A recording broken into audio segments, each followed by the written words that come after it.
रात के 9 बज रहे थे और आशुतोष अपने ऑफिस में ही था। उसके साथ समीर भी रुका हुआ था और बाकी सभी घर जा चुके थे। आशुतोष अपने लैपटॉप पर कुछ काम कर रहा था, जबकि समीर उसके सामने बैठा हुआ था। समीर को काफी देर से अपनी तरफ घूरता हुआ देखकर आशुतोष समझ चुका था कि वो उससे कुछ बात करना चाहता है। समीर में काफी पेशेंस था। पिछले आधे घंटे से जहां आशुतोष लैपटॉप पर काम करने की एक्टिंग कर रहा था, वहीं समीर इंतजार कर रहा था कि कब ये ड्रामा खत्म हो। आशुतोष ने उसकी तरफ देखा और फिर अपने लैपटॉप को बंद कर दिया। समीर की तरफ देखकर कहा, पूछो, जो भी पूछना है। समीर ने देखा आशुतोष अब बात करने की मूड में है। उसने कहा, you know very well what I want to ask. Ashutosh भी उसके सवाल को जानता था, इसीलिए उसने समीर से कहा, मैं उस लड़की को लाइक करता हूँ। वो दोनों आरोही के बारे में बात कर रहे थे। क्या? Like? What do you mean? तुम बस एक बार उससे मिले हो, वो भी उस अजीब सी सिचुएशन में। बस वही एक मुलाकात काफी थी? आशुतोष ने समीर को स्ट्रेट फॉरवर्ड सा जवाब दे दिया। समीर ने आशुतोष की आंखों में देखा और कहा, रियली? उसके लिए समझ पाना मुश्किल था। कोई कैसे उस लड़की को पसंद कर सकता है जिसने इतनी भीड़ के सामने उसकी बेइज्जती की हो, उसे थप्पड़ मारा हो। लेकिन आशुतोष की आंखें झूठ नहीं बोल रही थी।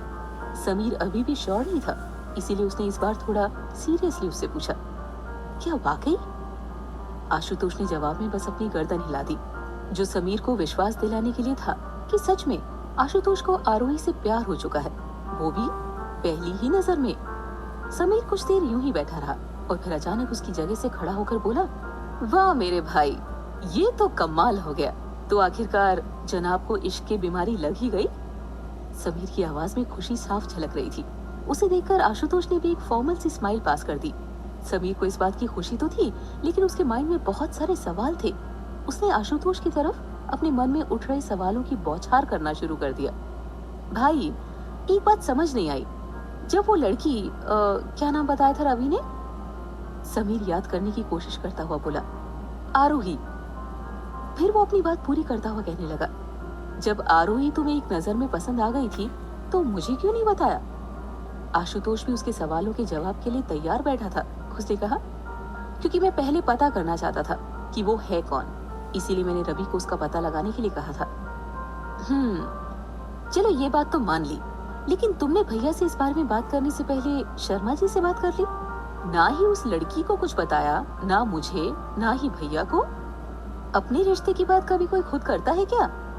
समीर के पास सवाल काफी सारे थे और आशुतोष को ये पता था। आशुतोष के पास उसके सभी सवालों के जवाब भी नहीं थे। उसकी इस बात पर आशुतोष ने बस उसकी तरफ देखा और फिर एक स्माइल पास कर दी। अगर कहीं शर्मा जी ने इनकार कर दिया तो? जैसे ही समीर ने ये बात कही, आशुतोष अचानक अपनी जगह से उठ खड़ा हुआ। ऐसा नहीं होगा। उसके मुंह से बस यही लफ्ज निकले। ऐसा कहते हुए उसकी आवाज में गुस्सा था, जिसे सुनकर समीर भी शॉक्ड हो गया था। लेकिन अगले ही पल आशुतोष शांत होता हुआ बोला, मेरा मतलब ऐसा नहीं होगा। शर्मा जी समझदार है और फिर उनकी फैमिली कंडीशन भी तो कुछ ऐसी बनी हुई है। मिसेस शर्मा भी कैंसर से गुजर रही है और ऐसे वक्त में हमने उनका पूरा सपोर्ट किया है। आशुतोष की बात सुनकर समीर को ये तो समझ नहीं आया कि वो एहसान दिखा रहा है या फिर आरोही के लिए उसके दिल में जगह बन चुकी है, इसीलिए वो ये बात मानने से इनकार कर रहा था। लेकिन जो भी हो, उसकी जिम्मेदारी थी कि आशुतोष अपने पहले प्यार में फेल ना हो। इसके लिए उसे जो भी करना पड़े वो करेगा। उसने आशुतोष से कहा, काम डाउन भाई, मैं तो बस यूं ही पूछ रहा था। अच्छा जाने दे, ये बताओ, अगर उन्होंने हाँ कह दिया तो फिर आगे क्या? पता नहीं, मुझे बस कुछ समझ नहीं आया तो शर्मा जी से कह दिया। आशुतोष ने कुछ भी प्लान नहीं किया था। कोई नहीं भाई, मैं हूं ना, तुम्हारा अरेंज वाला प्यार जरूर कामयाब होगा। समीर ने भी हिम्मत देते हुए कहा। थैंक्स समीर। इतना कहकर दोनों एक दूसरे से गले मिले और फिर समीर ने कहा, चलो काफी रात हो गई है, हमें घर चलना चाहिए। मैं कुछ वक्त अकेला रहना चाहता हूँ, इसीलिए लोनावला वाले फार्म हाउस जा रहा हूँ। भैया से मैंने पहले ही कह दिया है। आशुतोष ने समीर को घर जाने से मना करते हुए कहा। सही है भाई, अब तो जनाब इश्क में है, तो अब दोस्तों को कौन पूछेगा? समीर ने आशुतोष की खिंचाई करते हुए कहा। आशुतोष भी समझ गया था, समीर उसकी टांग खींच रहा है। इसीलिए उसने कहा, अब अगर आपकी नौटंकी खत्म हो गई हो तो निकला जाए। समीर ने भी हंसते हुए आशुतोष को एक बार और हक किया और कहा, I am really happy for you. इसके बाद दोनों ऑफिस से बाहर निकल गए। दूसरी तरफ आरोही और सैम इस वक्त कार में थे और दोनों आरोही के घर जा रहे थे।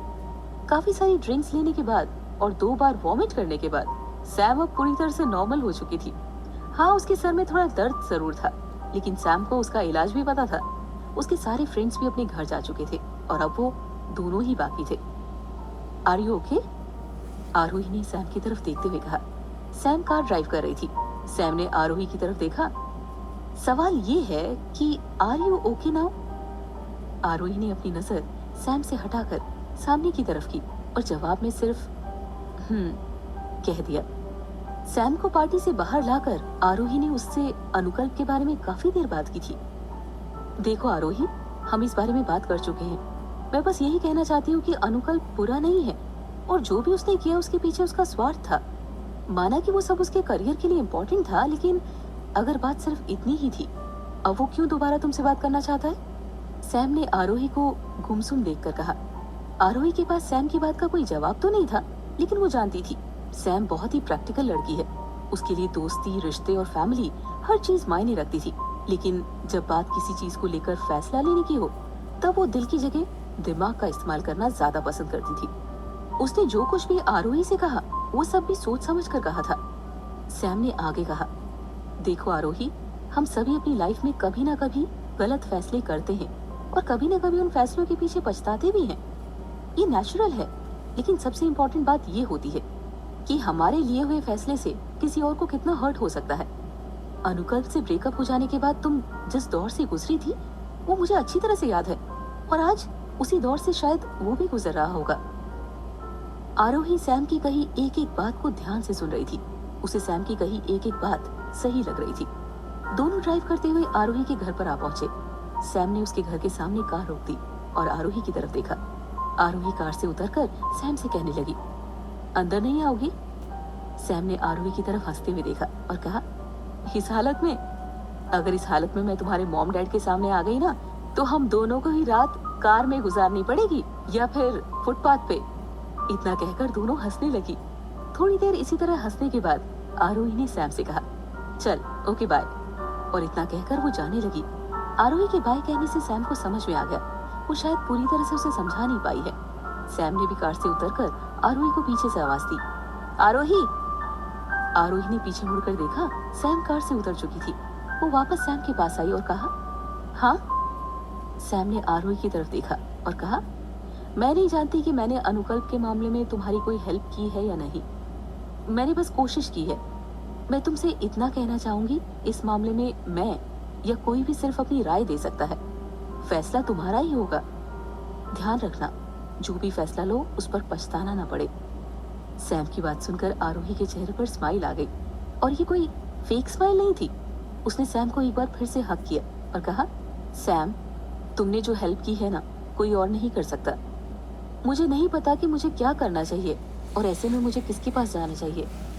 मैं तो ये भी नहीं जानती कि जो मैं फैसला लेने वाली हूँ उसका मुझे कभी रिग्रेट होगा या नहीं, लेकिन मुझे इस बात का कभी रिग्रेट नहीं होगा कि मैंने तुमसे इस बारे में बात की और तुमने मुझे सही रास्ता दिखाया। आरोही ने इसके बाद एक गहरी सांस ली और फिर सैम की तरफ देखकर कहा, मैंने फैसला कर लिया है। तुम्हारी बात सही थी, अनुकल्प गलत नहीं है, लेकिन ये बात भी सही है कि अलग होने का फैसला उसका अकेले का था। हमारे रास्ते तो उसी दिन अलग हो गए थे जिस दिन वो सब कुछ छोड़कर यूएस चला गया था। सैम ने देखा ये सब कहते हुए आरोही की आवाज में कॉन्फिडेंस था। उसकी आंखों में एक अलग ही चमक थी। Thank you so much Sam. Good night Arohi. चल आंटी का ख्याल रखना, फिर किसी दिन उनसे मिलने आऊंगी। इतना कहकर सैम कार में बैठ गई और कार स्टार्ट करके आगे बढ़ गई। आरोही कुछ देर वहीं खड़े होकर उसे जाता हुआ देखती रही, तब तक जब तक कि उसकी कार उसकी आंखों से ओझल नहीं हो गई। इसके बाद वो मुड़ी और उसी आत्मविश्वास के साथ अपने घर की तरफ चलती। आशुतोष कार ड्राइव कर रहा था। रात काफी हो चुकी थी और मौसम भी सुहाना था। वो मुंबई में लोनावला जाने वाली सड़क पर नॉर्मल स्पीड से ड्राइव कर रहा था। एफएम पर धीमी आवाज में गाने बज रहे थे।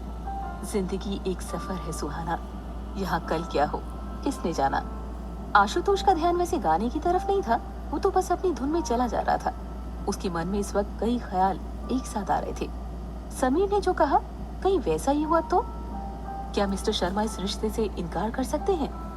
क्या मुझे मिस्टर शर्मा से बात करने की जगह अपने भाई को उनसे बात करने के लिए कहना चाहिए था? इस तरह के कई सवाल उसके दिमाग में थे। उसे खुद नहीं मालूम था कि उसने किस धुन में राजेश जी से इस तरह के प्रस्ताव की बात की। उसे अफसोस हो रहा था। मुझे समीर से कहना चाहिए था कि वो बात करे। इस तरह सामने से बात करना ठीक नहीं था। उसके मन में ख्याल आया, डैम इट। उसने अपना हाथ जोर से स्टीयरिंग पर मारा। उसे खुद भी समझ नहीं आ रहा था कि वो क्या कर रहा है। शायद इसी वजह से उसने लोनावला जाने का प्लान किया था, ताकि वो थोड़ा वक्त अकेला गुजार सके और राजेश जी को भी सोचने का वक्त मिल सके। उसने कार की विंडो का शीशा नीचे किया। ठंडी हवा का एक झोंका उसे जैसे महसूस हुआ, उसका दिमाग कुछ शांत होने लगा। सड़क के दोनों किनारे घने पेड़ थे। उनसे आने वाली धीमी मध्यम हवाएं बहुत सुहानी थी। चांद की हल्की रोशनी में वो पेड़ दिल को सुकून देने वाला माहौल बना रहे थे। ऐसे मौसम में किसी का भी दिल करेगा कि ये रास्ता कभी खत्म ना हो। तभी सामने से उसे एक ट्रक आता हुआ दिखाई दिया, जिसकी लाइट बहुत तेज थी। वो ट्रक थोड़ी दूरी पर था और उसकी कार की दिशा में आ रहा था। तेज रोशनी की वजह से परेशानी हो सकती थी, इसीलिए उसने अपनी कार की लाइट का अपर डिपर यूज किया। लेकिन उस ट्रक की लाइट की रोशनी कम नहीं हुई। थोड़ा आगे बढ़ते ही उसे एहसास हुआ कि वो ट्रक काफी तेज स्पीड से उस तरफ आ रहा है। उसने अपनी कार सड़क से और थोड़ा किनारे कर ली और स्पीड भी कम कर ली, लेकिन वो ट्रक फुल स्पीड से आ रहा था। शायद ट्रक का ड्राइवर नशे में था या फिर कोई नौसिखिया। आशुतोष ने सावधानी बरतना ही ठीक समझा, लेकिन उसके थोड़ा और करीब आते ही ट्रक एकदम से उसकी कार की तरफ मुड़ा। अगर आशुतोष इस मोमेंट पर अपनी कार को रोड से नीचे नहीं उतारता, उसकी ट्रक के साथ सीधी भिड़ंत हो जाती। आशुतोष ने बिना वक्त गंवाए स्टीयरिंग को लेफ्ट में घुमा दिया और कार सड़क से नीचे उतर गई। अनबैलेंस होने लगी। ट्रक वाला भी उसी तेजी से कट मारता हुआ रोड के किनारे तक आ गया। फिर फुल स्पीड से वापस रोड की तरफ उसने भी स्टीयरिंग को घुमा दिया। आशुतोष की कार लुढ़कते हुए रोड से नीचे की तरफ जाने लगी। उसने किसी तरह खुद को कंट्रोल करते हुए फुल स्पीड में ब्रेक मार दिए और कार के टायर्स आवाज करते हुए थोड़ी दूरी तक फिसलते चले गए। कार एक पेड़ के एकदम पास जाकर रुक गई। ब्रेक लगने में अगर 1 सेकंड की भी देरी हो जाती, आशुतोष की कार उस पेड़ से टकरा ही जाती। कार के रुकते ही वो उससे बाहर निकला और रोड की तरफ भागा। जब तक वो वहां पहुंचता, तब तक ट्रक उसी स्पीड से दूर जा चुका था और अंधेरा होने की वजह से वो ट्रक का नंबर नहीं देख पाया। इतने बड़े हादसे की वजह से वो हाँफ रहा था। आशुतोष गुस्से से आग बबूला हो रहा था। उसके मुंह से ट्रक वाले के लिए गालियां निकलने लगी। उसका अनुमान यही था, उस ट्रक वाले ने बहुत ज्यादा शराब पी रखी होगी, जिसकी वजह से वो ड्राइविंग कंट्रोल नहीं कर पाया। आशुतोष कार के पास पहुंचा, जिसमें अभी भी वही गाना बज रहा था, जिंदगी एक सफर है सुहाना। उसने गुस्से से कार की बोनेट पर एक जोरदार हाथ मारा और बहुत जोर से चिल्लाया। इतनी देर से वो जिस गुस्से को अंदर दबाए चले जा रहा था, वो उसकी चीख के साथ बाहर निकला और उस सुनसान रात में उसके चिल्लाने की आवाज जंगल में दूर तक गूंज उठी।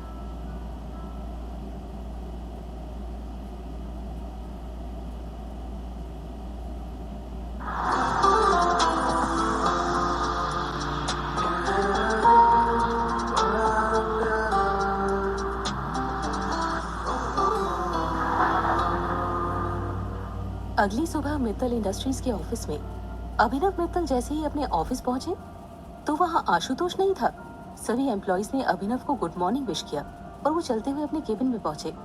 उन्होंने दिन भर की ऑफिस मीटिंग और बाकी का काम स्केड्यूल चेक किया और उसके बाद समीर को अपने पास बुलाया। जी भैया, आपने मुझे बुलाया? समीर ने केबिन के अंदर आते हुए पूछा। हाँ समीर, आओ बैठो। समीर आकर उनके सामने रखी चेयर पर बैठ गया। जी भैया, समीर ने उनसे पूछा। अभिनव एक फाइल को लेकर बैठे हुए थे। उन्होंने 1-2 पेजेस पलटते हुए उस पर साइन किए और फिर समीर की तरफ देखकर पूछा, आज आशुतोष नहीं आया? भैया वो लोनावला वाले फार्म हाउस गया है। हाँ, उसने बताया तो था वो रात में वहीं के लिए निकलेगा, लेकिन आज का कुछ प्लान नहीं बताया। तुम्हारी उससे इस बारे में बात नहीं हुई थी क्या? अभिनव को आशुतोष की फिक्र हो रही थी। उन्होंने सिंघानिया की डील को लेकर आशुतोष से जो कुछ भी कहा था, उससे शायद उसे बुरा लगा हो। हाँ भैया, उसने बताया तो था कि वो आज ऑफिस नहीं आएगा, उसे कुछ वक्त अकेले रहना है। मैंने साथ चलने के लिए कहा था, लेकिन उसने मना कर दिया। समीर ने अभिनव को रात में हुई बात के बारे में बताया। अभिनव ने कुछ देर सोचा और फिर कहा, मैं समझ सकता हूँ समीर। सिंघानिया को लेकर जो कुछ भी हुआ है, जो कुछ मैंने उससे कहा, उस बात का उसे बुरा लगा होगा, लेकिन वो सब तुम दोनों की भलाई के लिए ही था ना। नहीं भैया, आप गलत समझ रहे हैं। ये तो आरोही के बारे में सोचने के लिए उसे। समीर के मुंह से अचानक ही बात निकल गई, लेकिन जैसे उसे एहसास हुआ वो एकदम से चुप हो गया। अभिनव ने उसकी तरफ देखा और कहा, क्या कहा तुमने? कौन आरोही? किस बारे में बात करके आ रहे हो तुम लोग? नहीं भैया, वो कुछ नहीं। मेरे कहने का मतलब है कि उसे या मुझे उस बात का कोई बुरा नहीं लगा। समीर ने थोड़ा घबराते हुए जवाब दिया, क्योंकि अब उसके मुंह से आरोही का नाम निकल चुका था और कोई रास्ता नहीं था बात बदलने का। समीर, अभिनव ने उसकी तरफ देखकर कहा कि वो उसे सच बताए, लेकिन समीर ने अपनी आखिरी कोशिश तक वो वाली बात नहीं बताई। कोशिश की वो बात बदल सके। आप फिक्र मत कीजिए, वो शाम तक शायद वापस आ जाएगा। वो तो सिर्फ एक दिन का रेस्ट करना चाहता था। समीर बातों को घुमाने की पूरी कोशिश कर रहा था। अभिनव कुछ देर तक समीर को यूं ही देखते रहे, फिर उन्होंने कहा, समीर, मुझे बताओ कि सब चल क्या रहा है और ये आरोही कौन है? समीर ने जब देखा कि अब बातों को घुमाने का कोई फायदा नहीं है, उसने कहा, बात यह है भैया कि आशुतोष को एक लड़की से प्यार हो गया है। क्या? अभिनव को ये सुनकर शौक सा लग गया। समीर भी उसका रिएक्शन देखकर चुप हो गया था। अभिनव को यकीन नहीं हो रहा था कि अभी अभी समीर ने जो कहा वो सच में है या नहीं। कौन है वो लड़की? और ये बात तुम मुझे अब बता रहे हो? तुमने मुझे पहले क्यों नहीं बताया? अभिनव की आवाज में गुस्सा बिल्कुल नहीं था, वो बस शॉक थे। उन्हें इस बात की खुशी भी थी कि आशुतोष किसी लड़की को पसंद करता है। समीर भी अभिनव के रिएक्शन को देखकर खुश हो गया था। उसने अभिनव से कहा, रिलैक्स भैया, मुझे ये बात कल ही पता चली। मुझे भी आज से पहले इस बारे में कुछ नहीं पता था। कल आशुतोष ने मुझसे इस बारे में बात की थी। ओह, कौन है वो लड़की? मुझे बताओ। अभिनव ने समीर से पूछा। वो हमारे राजेश शर्मा जी है ना, उनकी बेटी आरोही नाम है उसका। समीर ने अभिनव को सब कुछ बताना शुरू किया। राजेश जी की तरह ही अभिनव को भी मॉल वाली घटना के बारे में समीर ने कुछ नहीं बताया। इसके अलावा उसने हर एक बात अभिनव के सामने रख दी। अभिनव को ये सब सुनकर काफी राहत महसूस हो रही थी, क्योंकि पिछले कुछ वक्त से उसकी माँ गीता जी भी यही चाहती थी कि आशुतोष भी अब अपना घर बसा ले। समीर की बताई इस बात से अभिनव की मुश्किलें काफी आसान हो गई थी। समीर ने बताया कि किस तरह से वो बात आशुतोष ने राजेश जी से कही थी, और तब कल जाकर उसने इस बारे में आशंका जताई कि कहीं वो इस रिश्ते से मना न कर दे। तब जो रिएक्शन आशुतोष का था वो भी उसने अभिनव को बता दिया था। समीर की पूरी बात सुनने के बाद अभिनव ने कहा, तो बात यहाँ तक पहुँच गई है और मुझे खबर तक नहीं। गुड। उनकी बात सुनकर समीर ने अपनी नजरें थोड़ी झुका ली, क्योंकि भले ही वह बात आशुतोष से छुपाई थी, लेकिन थोड़ा बहुत कसूर तो उसका भी था। जो भी हो, उसे शर्मा जी से इस तरह से डायरेक्ट बात नहीं करनी चाहिए थी। उसे मुझसे या माँ से बात करनी चाहिए थी। खैर कोई बात नहीं, मैं इस बारे में देखता हूँ। अभिनव ने थोड़ा सोचते हुए कहा। उसे लगा कि आशुतोष को राजेश जी से बात नहीं करनी चाहिए थी, क्योंकि वो उनके एम्प्लॉय तो थे, कहीं ना कहीं उन्हें संकोच भी होता।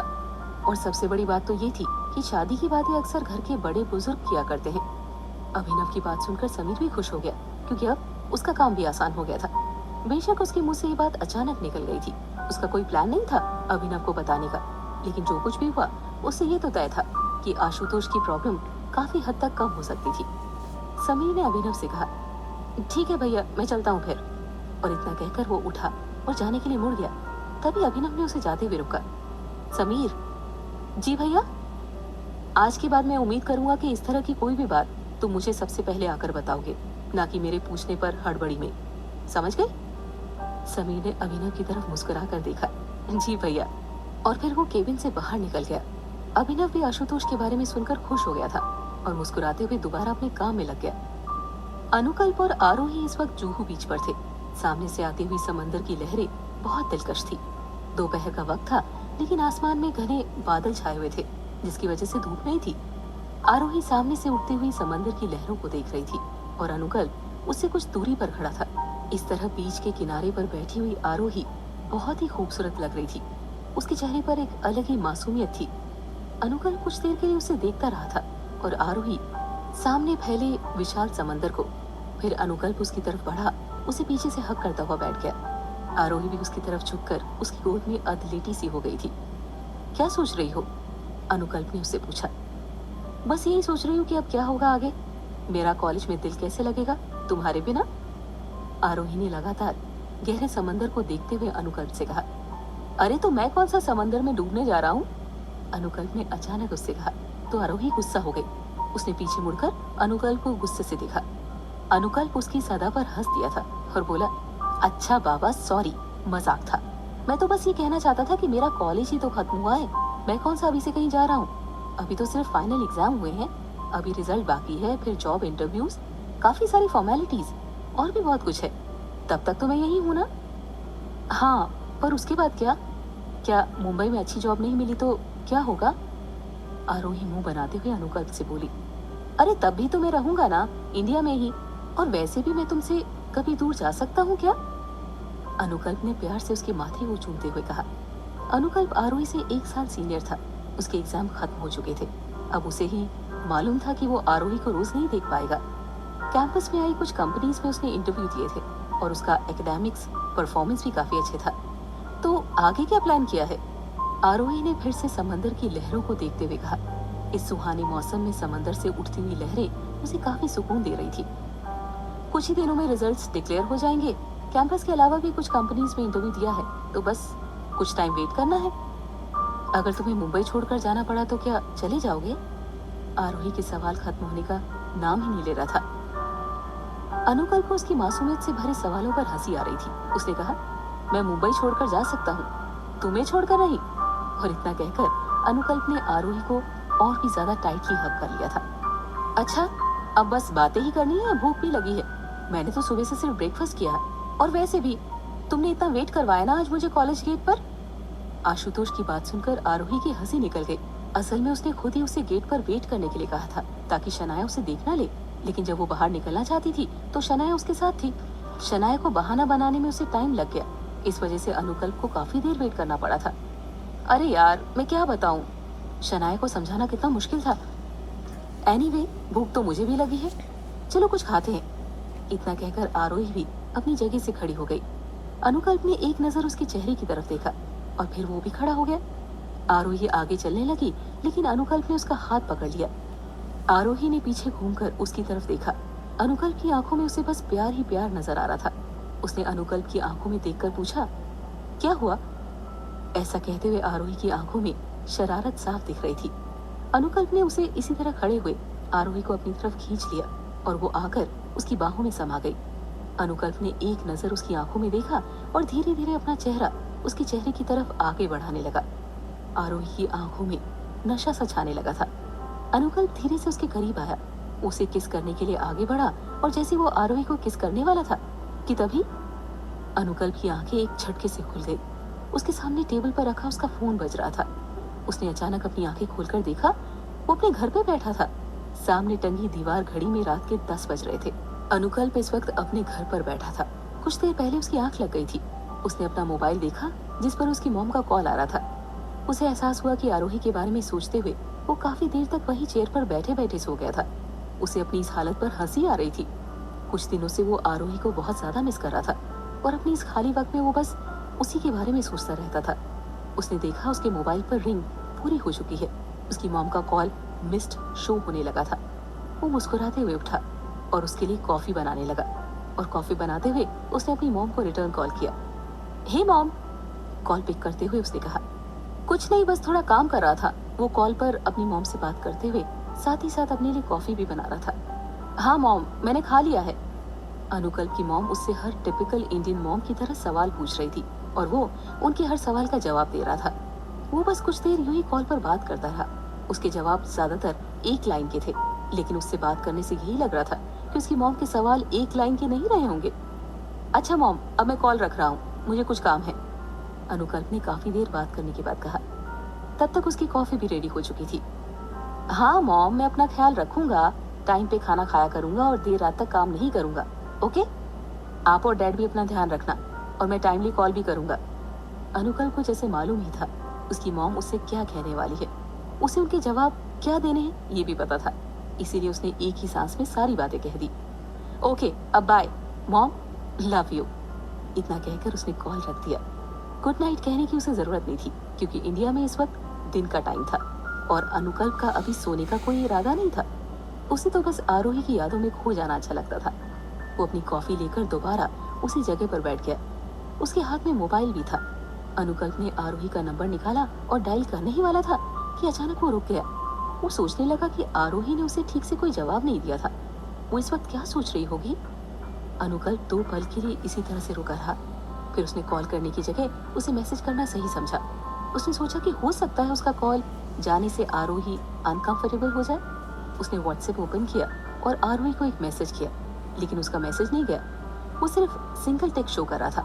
आशुतोष समझ गया था कि आरोही उससे अभी तक नाराज है, इसीलिए उसने उसे ब्लॉक कर दिया है। उसे भी एहसास था आरोही को संभलने में वक्त लगेगा। वो चाहता तो उसे कॉल भी कर लेता, लेकिन फिर भी उसने सोचा कि कुछ ही महीनों में वो इंडिया जाने की पूरी तैयारी कर ही लेगा। और इस बार वो श्योर था, चाहे जो भी हो जाए वो आरोही को खुद से अलग नहीं होने देगा। इसीलिए उसने आरोही को थोड़ा वक्त देने का फैसला किया। उसने आरोही को कॉल करने का आइडिया ड्रॉप कर दिया और अपना मोबाइल एक तरफ रखकर अपनी कॉफी खत्म करने लगा।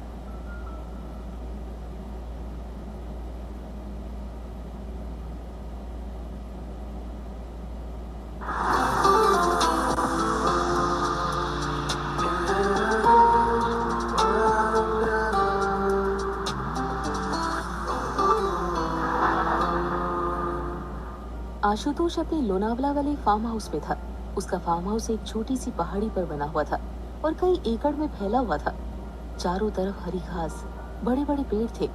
चारों ओर से हरियाली और बीच में बना हुआ आधुनिक फार्म हाउस जिसमें हर तरह की सुविधा थी। उसका फ्रंट कांच से बना हुआ था और दिखने में बहुत खूबसूरत था। कोई भी बस जी भर कर देखता ही रह जाए। फार्म हाउस के बैक साइड में एक बड़ा सा स्विमिंग पूल भी था। उस पूरे फार्म हाउस में आधुनिक वॉइस कमांड वाले सेंसर्स भी लगे हुए थे। जब भी आशुतोष अकेले में वक्त बिताना चाहता तो वहाँ चला आता। वहाँ का माहौल काफी अच्छा था। वहाँ की हवा और शहर के शोर से दूर यहाँ की खामोशी आशुतोष को बहुत पसंद थी।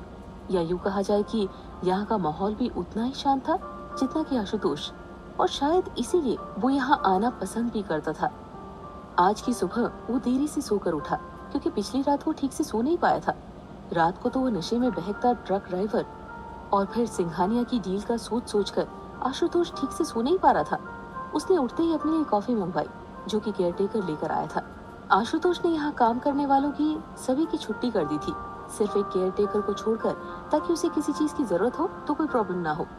आशुतोष ने अपना लैपटॉप ओपन किया और सिंघानिया वाली डील के बारे में रिसर्च करने लगा। वो कुछ फाइल चेक कर रहा था कि तभी उसकी आंखों के सामने आरोही का चेहरा घूमने लगा। आरोही ने जिस तरह से उसे मॉल में थप्पड़ मारा था, वो सब जैसे ही याद आया, आशुतोष एकदम परेशान हो गया। जिस तरह से थप्पड़ के बाद भीड़ उसे घूर रही थी, उसने आरोही को मारने के लिए हाथ भी उठाया था, लेकिन उस वक्त उसका हाथ हवा में उठा रह गया था। आज तक किसी में भी इतनी हिम्मत नहीं थी कि उस पर हाथ उठाए, लेकिन आरोही ने बिना सोचे समझे उसे सबके सामने जोरदार तमाचा जड़ दिया था। वो चाहता तो आरोही पर हाथ उठा सकता था, पर आरोही की गलती की सजा उसे उसी वक्त दे सकता था। लेकिन वो भी कुछ पल के लिए आरोही की खूबसूरती में खो गया था और शायद इसीलिए उसने अपना हाथ हवा में रोक लिया था। तभी वो फार्म हाउस का केयर टेकर आ गया। उसके हाथ में गर्मा गर्म कॉफी थी। उसने कॉफी और कुछ स्नैक्स वही टेबल पर रख दिए और चला गया। आशुतोष ने अपनी कॉफी पी और लैपटॉप बंद कर दिया था। वो कॉफी मग हाथ में लिए इधर उधर टहलने लगा। काम में उसका मन बिल्कुल नहीं लग रहा था और उसे बस आरोही के साथ हुआ उस दिन का इंसिडेंट याद आ रहा था। दूसरी तरफ आरोही इस बात से एकदम अनजान थी कि उसके साथ हो क्या रहा है। उसे पता भी नहीं था कि एक तरफ आशुतोष उसके डैड से उसका हाथ मांग चुका है और वहीं मॉम ने भी अपनी बचपन की फ्रेंड से इस बारे में बात कर ली है। इन सब बातों से बेखबर आरोही को बस इस बात की फिक्र थी कि जब अनुकल्प को पता चलेगा कि उसने उसे ब्लॉक कर दिया है, तब उसका क्या रिएक्शन होगा। आरोही अपने घर में थी। वो अपने रूम में बैठकर इस बारे में सोच ही रही थी। उसकी नजर अपने रूम की खिड़की की तरफ गई जहाँ से अनुकल्प उस रात चोरी छुपे आया था। उसे उस दिन की हर बात याद आने लगी थी जब उसका और अनुकल्प का किसी छोटी सी बात पर झगड़ा हो गया था। वैसे ये आम बात थी कि लवर्स में छोटी छोटी बातों को लेकर झगड़ा हो जाए। उस दिन भी उसका किसी छोटी सी बात को लेकर आर्गुमेंट हुआ था और सैम आरोही को मनाने उसके घर आई थी। देखो यार, तुम दोनों के इन बच्चों वाले झगड़े से मुझे दूर रखो। सैम और आरोही उसके रूम में थे और सैम अनुकल्प के कहने पर उसे समझाने के लिए आई थी। आरोही ने सैम की तरफ देखकर कहा, गलती मेरी नहीं थी, मैं तो बस। इससे पहले कि आरोही अपनी बात पूरी कर पाती, सैम ने उसे बीच में टोक दिया। ओ हेलो, अब मेरे पास इतना ही काम बचा है कि तुम दोनों के झगड़े का अलग अलग वर्जन सुनती रहूं। कम ऑन गाइस, तुम दोनों ऐसे ही करते रहोगे हमेशा? आरोही ने कुछ देर सैम की तरफ देखा। सैम भी शायद इन चीजों से अब परेशान होने लगी थी और फिर से लगभग हर रोज की बात हो चुकी थी। जब से अनुकल्प का कॉलेज खत्म हुआ था तब से ये सब हर दिन की बात हो गई थी। अनुकल्प और आरोही हर बात पर लड़ने लगे थे। सैम ने आरोही की मन की बात को समझते हुए कहा, देखो आरोही, मैं तुम दोनों के बीच में कोई दरार नहीं डालना चाहती, लेकिन सच्चाई यही है, अब तुम दोनों पहले की तरह एक दूसरे को प्यार नहीं करते हो। मुझे नहीं पता तुम दोनों के बीच में क्या चल रहा है, लेकिन इतना समझ सकती हूँ कि अब तुम लोग पहले की तरह लैला मजनू नहीं रहे। सैम उठकर आरोही के पास आई, उसके कंधे पर अपने हाथ रखते हुए बोली, इससे पहले कि हालात और बिगड़ने लगे, तुम दोनों को बात करनी चाहिए। आरोही सैम की बात समझ सकती थी। उसे भी यही महसूस हो रहा था कि जैसे जैसे कॉलेज लाइफ खत्म हो रही है वैसे वैसे और भी कई सारी चीजें उन दोनों को परेशान कर रही है। आरोही और अनुकल्प ने अपने फ्यूचर के लिए सपने तो बहुत देखे थे, लेकिन असल में उन दोनों ने अभी तक कोई प्लान नहीं किया था। आरोही को हमेशा इस बात का बुरा लगता था कि वो शनाया से ये सब कुछ छुपा रही है। ये बात उसने अनुकल्प से कई बार कही थी और इस बात को जब भी अनुकल्प लाइटली लेता तो उन दोनों में झगड़ा हो जाता। अब मुझे चलना चाहिए। सैम ने आरोही को देखा तो उसे समझ में आ गया, अभी इस वक्त आरोही के दिमाग में बहुत कुछ चल रहा है। सैम ये बात अच्छे से जानती थी कि उसने आरोही को काफी कुछ समझा दिया है, लेकिन अब और ज्यादा कुछ कहना गलत हो जाएगा। सैम उठी और जाने लगी, तभी आरोही ने उसे रोक लिया। सैम, आरोही ने जब उसे पुकारा वो पीछे पलटी। आरोही उसके पास आई और उसे हक कर लिया। Thank you so much Sam, Aarohi Sam को गले लगाते हुए बोली। सैम ने भी उसे प्यार से हक किया और कहा, अब आगे से मुझे तुम दोनों के बीच में ना आना पड़े, इस बात का ध्यान रखना।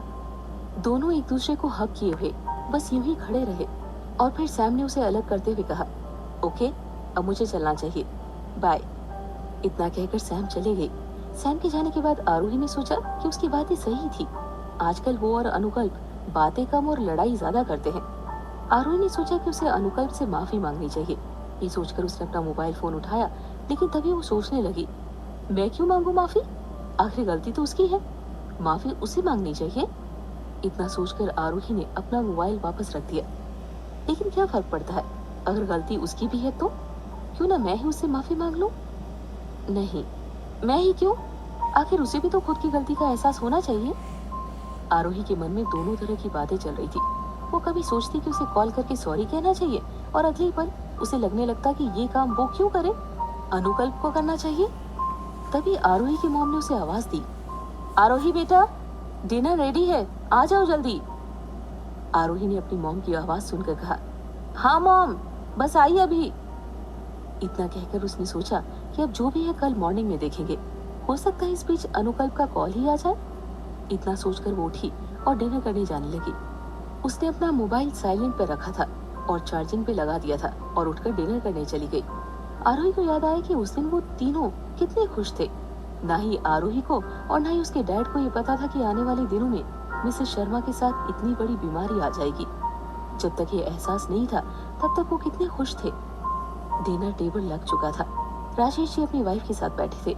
वो दोनों आरोही का वेट कर रहे थे। आरोही के आते ही उसकी मॉम ने उसे प्यार से बिठाया। वाह मॉम, कितनी अच्छी स्मेल आ रही है। भूख तो आरोही को भी लग रही थी, लेकिन उसे काफी देर से एहसास नहीं हुआ। सैम अभी कुछ देर पहले गई थी।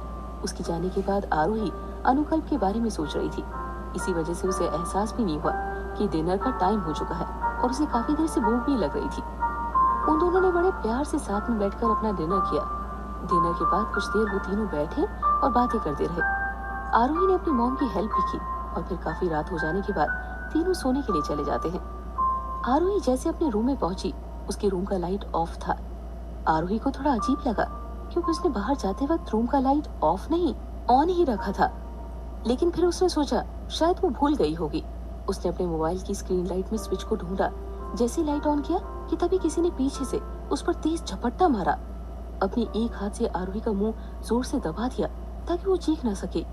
आरोही अचानक से घबरा गई। उसके रूम में आखिर कौन चला आया है? जब तक वो लाइट ऑन कर चुकी थी, लेकिन एकदम से उस पर हमला हुआ था। वो देख नहीं पाई। आरोही डर गई, जोर जोर से चीखना भी चाहती थी, लेकिन उसे किसी ने अपने मजबूत हाथ से पकड़ के रखा था।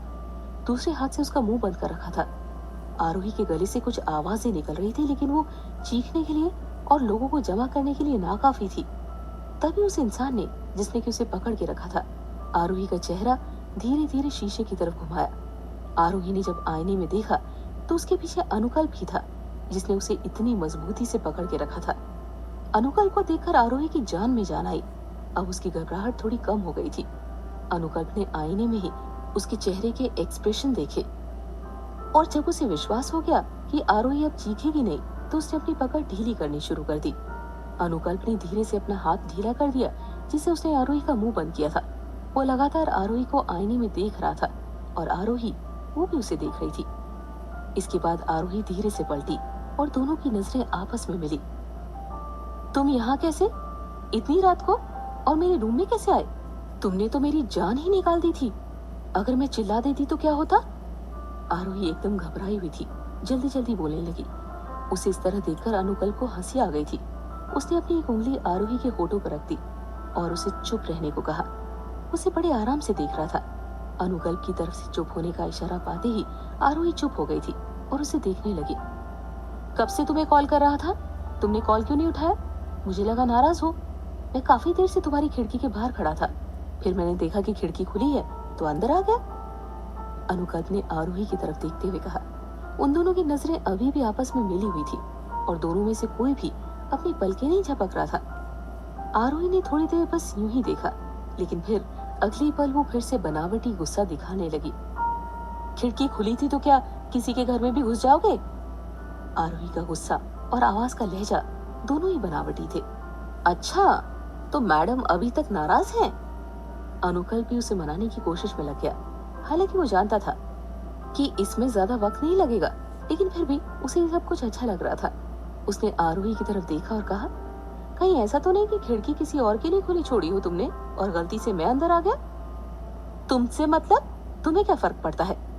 आरोही भी अनुकल्प को छेड़ते हुए बोलने लगी। अरे फर्क क्यों नहीं पड़ता? आखिर पता तो चले वो है कौन जो मुझसे ज्यादा हैंडसम है? हाँ? अनुकल्प ने उसे फिर से चिढ़ाते हुए कहा। उसकी इस बात पर आरोही हंसने लगी। अगर वो कोई और तुमसे ज्यादा हैंडसम निकला तो? आरोही उसकी तरफ देखकर स्माइल करने लगी। वो इस वक्त बहुत ही मासूम लग रही थी। अनुकल्प ने देखा कि आरोही का चेहरा हर बार की तरह ग्लो कर रहा था। वो उसे जब भी देखता उसे एक अलग ही ताजगी का एहसास होने लगता। आरोही थी भी इतनी खूबसूरत कि कोई भी उसे बस देखता ही रह जाए। अनुकल्प भी उसकी खूबसूरती में डूब गया था। उसने आरोही की तरफ देखते हुए कहा, चाहे जो भी हो जाए, चाहे मैं तुमसे और तुम मुझसे कितने भी नाराज हो, लेकिन प्लीज कभी बात करना बंद मत करना। तुमसे अगर एक भी दिन नहीं बात होती तो ऐसा लगता है मेरी सुबह ही नहीं हुई। आई लव यू आरोही। अनुकल्प ने उससे बस इतना ही कहा था। आरोही तो जैसे किसी और ही दुनिया में थी। उसे बस अनुकल्प की आवाज सुनाई दे रही थी। बाकी दुनिया में क्या हो रहा है उसे कुछ नहीं पता था। उन दोनों ने इसी तरह प्यार से एक दूसरे को देखा, फिर धीरे धीरे दोनों पास आने लगे और फिर उन दोनों ने एक दूसरे से नजरें मिलाई और एक साथ प्यारा सा किस किया। एक दिन के किस के बाद आरोही को लगने लगा था कि अनुकल्प भी काफी सीरियस है और वो सीरियस था भी। जिस तरह से वो उस रात बिना किसी डर के आरोही से मिलने चला आया था, उसे तो यही लगता था। लेकिन आरोही को क्या पता था कि उनके इस रिश्ते में अभी कई सारे मोड़ आना बाकी थे। उस दिन की सारी बातें अपने जहन में लाते हुए आरोही की आंखों से आंसू की दो बूंदें टपक गई।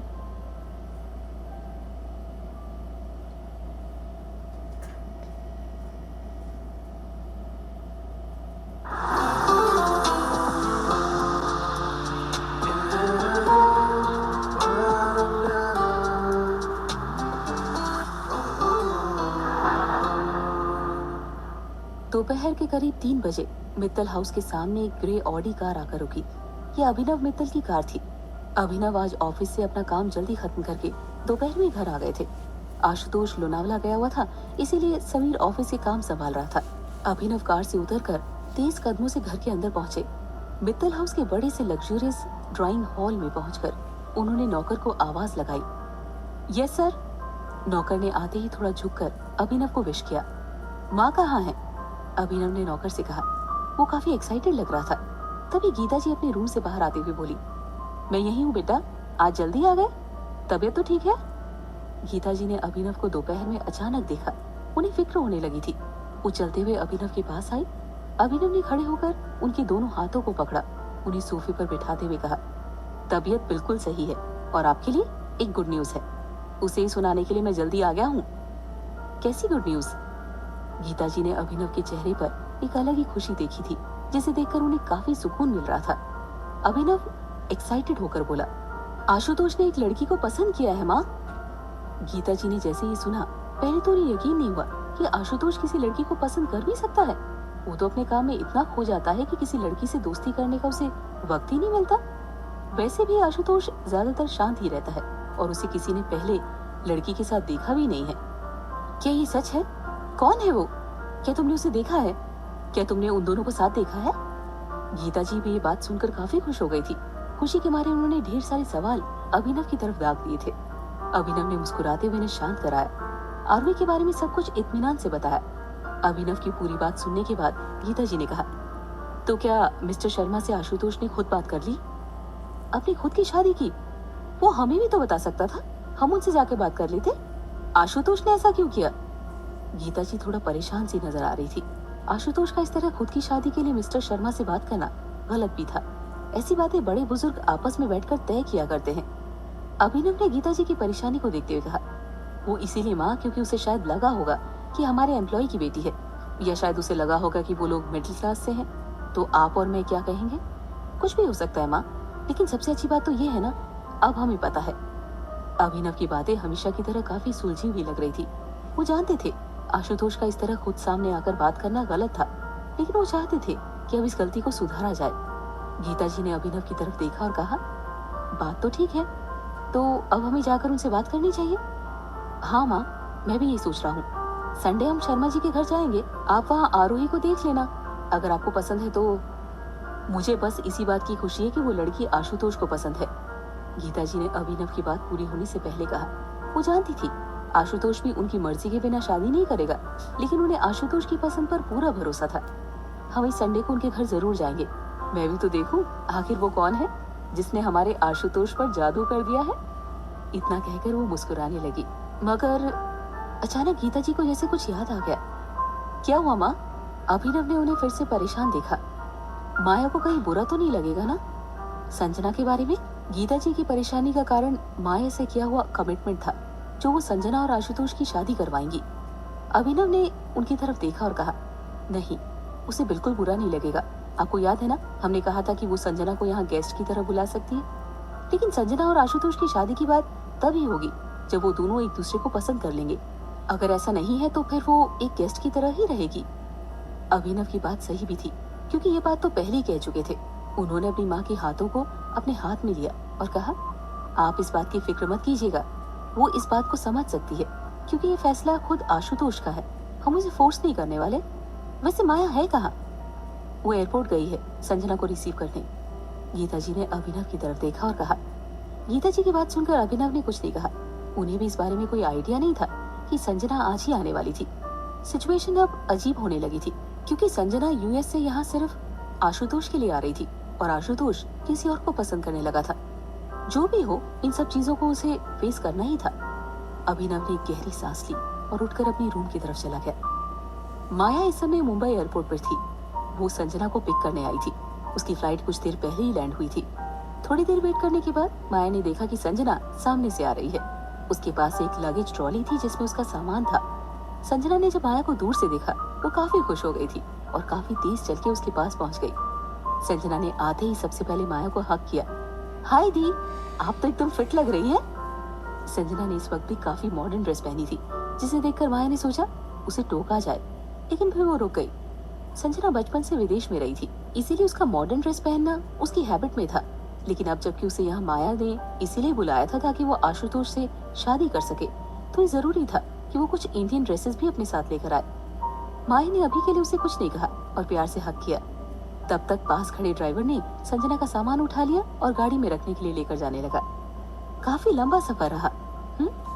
माया ने संजना की तरफ देखा और कहा, मत पूछो दी, सफर कैसा था? मेरी तो हालत खराब हो गई है। संजना के चेहरे से थकावट काफी नजर आ रही थी। उसकी आवाज में एक्साइटमेंट जरूर था, लेकिन इतनी लंबी फ्लाइट के बाद वो थक भी चुकी थी। लेकिन मंजिल पाने के लिए ऐसे छोटे मोटे सफर तो करने ही पड़ेंगे। संजना ने अपनी बात पूरी की और कहीं से सुना हुआ डायलॉग चिपका दिया, लेकिन उसकी बात सुनकर माया थोड़ी सीरियस हो गई। तुम्हारी मंजिल इतनी आसान नहीं है संजना, ये बस सफर की शुरुआत है। आशुतोष को अपनी जाल में फंसाना इतना आसान भी नहीं है। माया ने संजना की तरफ देखते हुए कहा। ऐसा कहते हुए माया अपने शब्दों पर काफी जोर दे रही थी। उसकी आवाज से साफ पता चल रहा था कि कुछ न कुछ प्लान करके बैठी है। कम ऑन दी, आपके होते हुए मुझे इस तरह की कोई टेंशन नहीं है। ये काम तो आपके लिए बहुत आसान है, कुछ भी तो नहीं है। बस आप गाइड करते रहना, फिर देखना आशुतोष कैसे हमारे जाल में नहीं फंसेगा। संजना ने भी माया की थोड़ी सी तारीफ कर दी थी, जिसे सुनकर माया ने भी एटीट्यूड के साथ कहा। मगर इस बात का ध्यान रखना कि आशुतोष, अभिनव और मम्मी जी की नजर में तुम बस यहाँ घूमने के लिए आई हो। आशुतोष के सामने भी बस ऐसी एक्टिंग करना जैसे तुम्हें इस बारे में कुछ भी नहीं पता हो। माया ने संजना को अपना प्लान समझाते हुए कहा। उसका सबसे पहला टारगेट यही था कि किसी तरह आशुतोष और संजना एक दूसरे से खुल के बात करें, और ये जरूरी भी था जब दोनों को ना पता हो कि वो किस पर्पस से मिल रहे हैं। संजना ने माया की बात को समझते हुए कहा, ओके दी, मैं ध्यान रखूंगी। अब हम घर चलें, मैं काफी थक गई हूँ। शायद 1-2 दिन लगेगा इस जेट लैग से निकलने में। वैसे तो संजना ने काफी ट्रैवल किया था फ्लाइट से, लेकिन इतना लॉन्ग डिस्टेंस वो कभी कॉन्टिन्यू ट्रैवल नहीं कर पाई थी, और ये किसी को भी थका सकता था। माया ने उसे ओके कहा और फिर दोनों एयरपोर्ट एरिया से बाहर अपनी कार की तरफ जाने लगे। आशुतोष काफी देर से अपनी कार में बैठा था। करीब 1 घंटे पहले वो फार्म हाउस से निकल चुका था और इस वक्त वो फार्म हाउस से थोड़ी दूर बनी पहाड़ियों के पास था। उसने गाड़ी एक बड़े से मैदान में खड़ी की हुई थी, जो पूरी तरह से झाड़ियों और हरी घास से घिरा हुआ था। जिस जगह उसकी कार खड़ी थी, उसे थोड़ी दूर पर बहुत ही गहरी खाई थी और खाई के उस पार कई छोटी छोटी पहाड़ियां बनी हुई थी। देखा जाए तो ये नजारा इतना प्यारा और नेचुरल था कि किसी का भी मन वहां लग जाए। आशुतोष काफी देर से उस नजारे को देख रहा था। शाम का वक्त हो रहा था। सूरज उन पहाड़ियों के बीच छुपता हुआ दिख रहा था। आशुतोष ने एक सिगरेट निकालकर जला ली और कार में बैठे हुए अपनी सीट पर अपना सर टिका लिया। वैसे आशुतोष को सिगरेट की आदत बिल्कुल नहीं थी, लेकिन वो जब काफी गहरी सोच में डूबा हुआ होता है तो सिगरेट पी लेता था। इस वक्त भी वो कुछ गहराई से सोच रहा था, शायद आरोही के बारे में या शायद सिंघानिया की डील के बारे में। तभी उसके मोबाइल पर समीर का कॉल आया। आशुतोष ने कुछ देर यूं ही शांति से अपने मोबाइल की तरफ देखा और फिर एक कश लिया। उसके बाद उसने धुआं निकालते हुए समीर का कॉल पिक किया। हाय आशु, आई होप मैंने तुम्हें डिस्टर्ब नहीं किया होगा। हाँ, जैसे ही आशुतोष ने कॉल उठाया, दूसरी तरफ से समीर की आवाज आई। समीर की बात सुनकर आशुतोष ने कहा, अरे तुम इतने फॉर्मल कब से हो गए यार? वो तुम कल जब गए थे तो काफी टेंस लग रहे थे, इसीलिए पूछ लिया। समीर ने सफाई देते हुए कहा, no I am all okay. बताओ क्या बात है? समीर ने आशुतोष को कॉल लगाया इसलिए था ताकि वो आज उसके और अभिनव के बीच हुई बात को बता सके, लेकिन उसे समझ नहीं आ रहा था कि शुरुआत कैसे करे। वो कुछ पल यूं ही खामोश रहा। आशुतोष को अब कोई रिस्पॉन्स नहीं मिला तो उसने दोबारा से पूछा, क्या बात है समीर, तुमने कॉल किया है? समीर आशुतोष की बात सुनकर बोला, तुम घर पर कब तक पहुंचोगे आशु? थोड़ी देर में निकलूंगा। बताओ क्या बात है? आशुतोष को भी समझ नहीं आ रहा था कि समीर आखिर पूछना क्या चाह रहा है। यार वो एक छोटी सी गड़बड़ हो गई।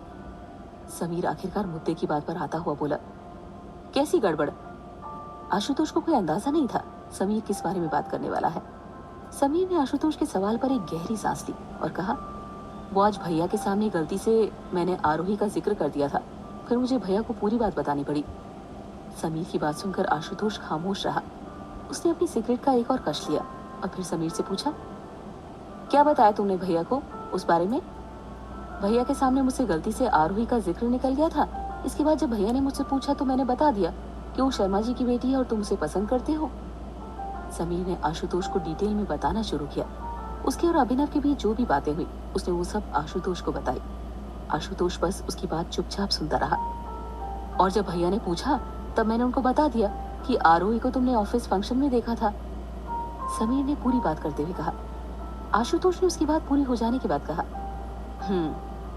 और बस चुप हो गया।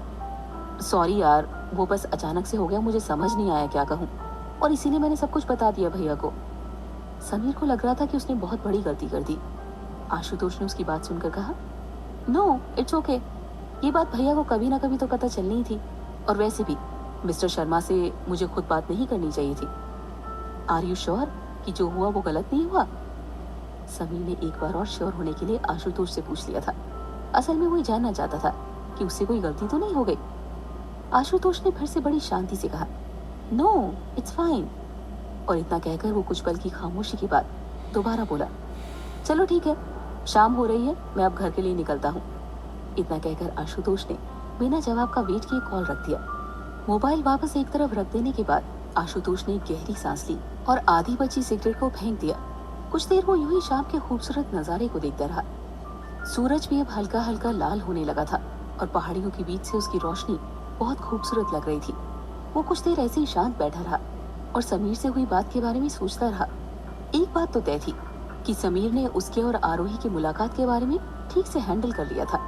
हाँ, उसके चेहरे पर थोड़ी परेशानी के भाव जरूर थे, लेकिन अगले ही पल उसने कुछ सोचा और फिर उसके चेहरे पर एक अजीब सी स्माइल आ गई। शायद उसके दिमाग में ऐसी कोई बात आ गई थी जिसे उसने पहले नोटिस नहीं किया था। उसने अपनी कार स्टार्ट की और उसे वापस मुंबई की तरफ मोड़ लिया।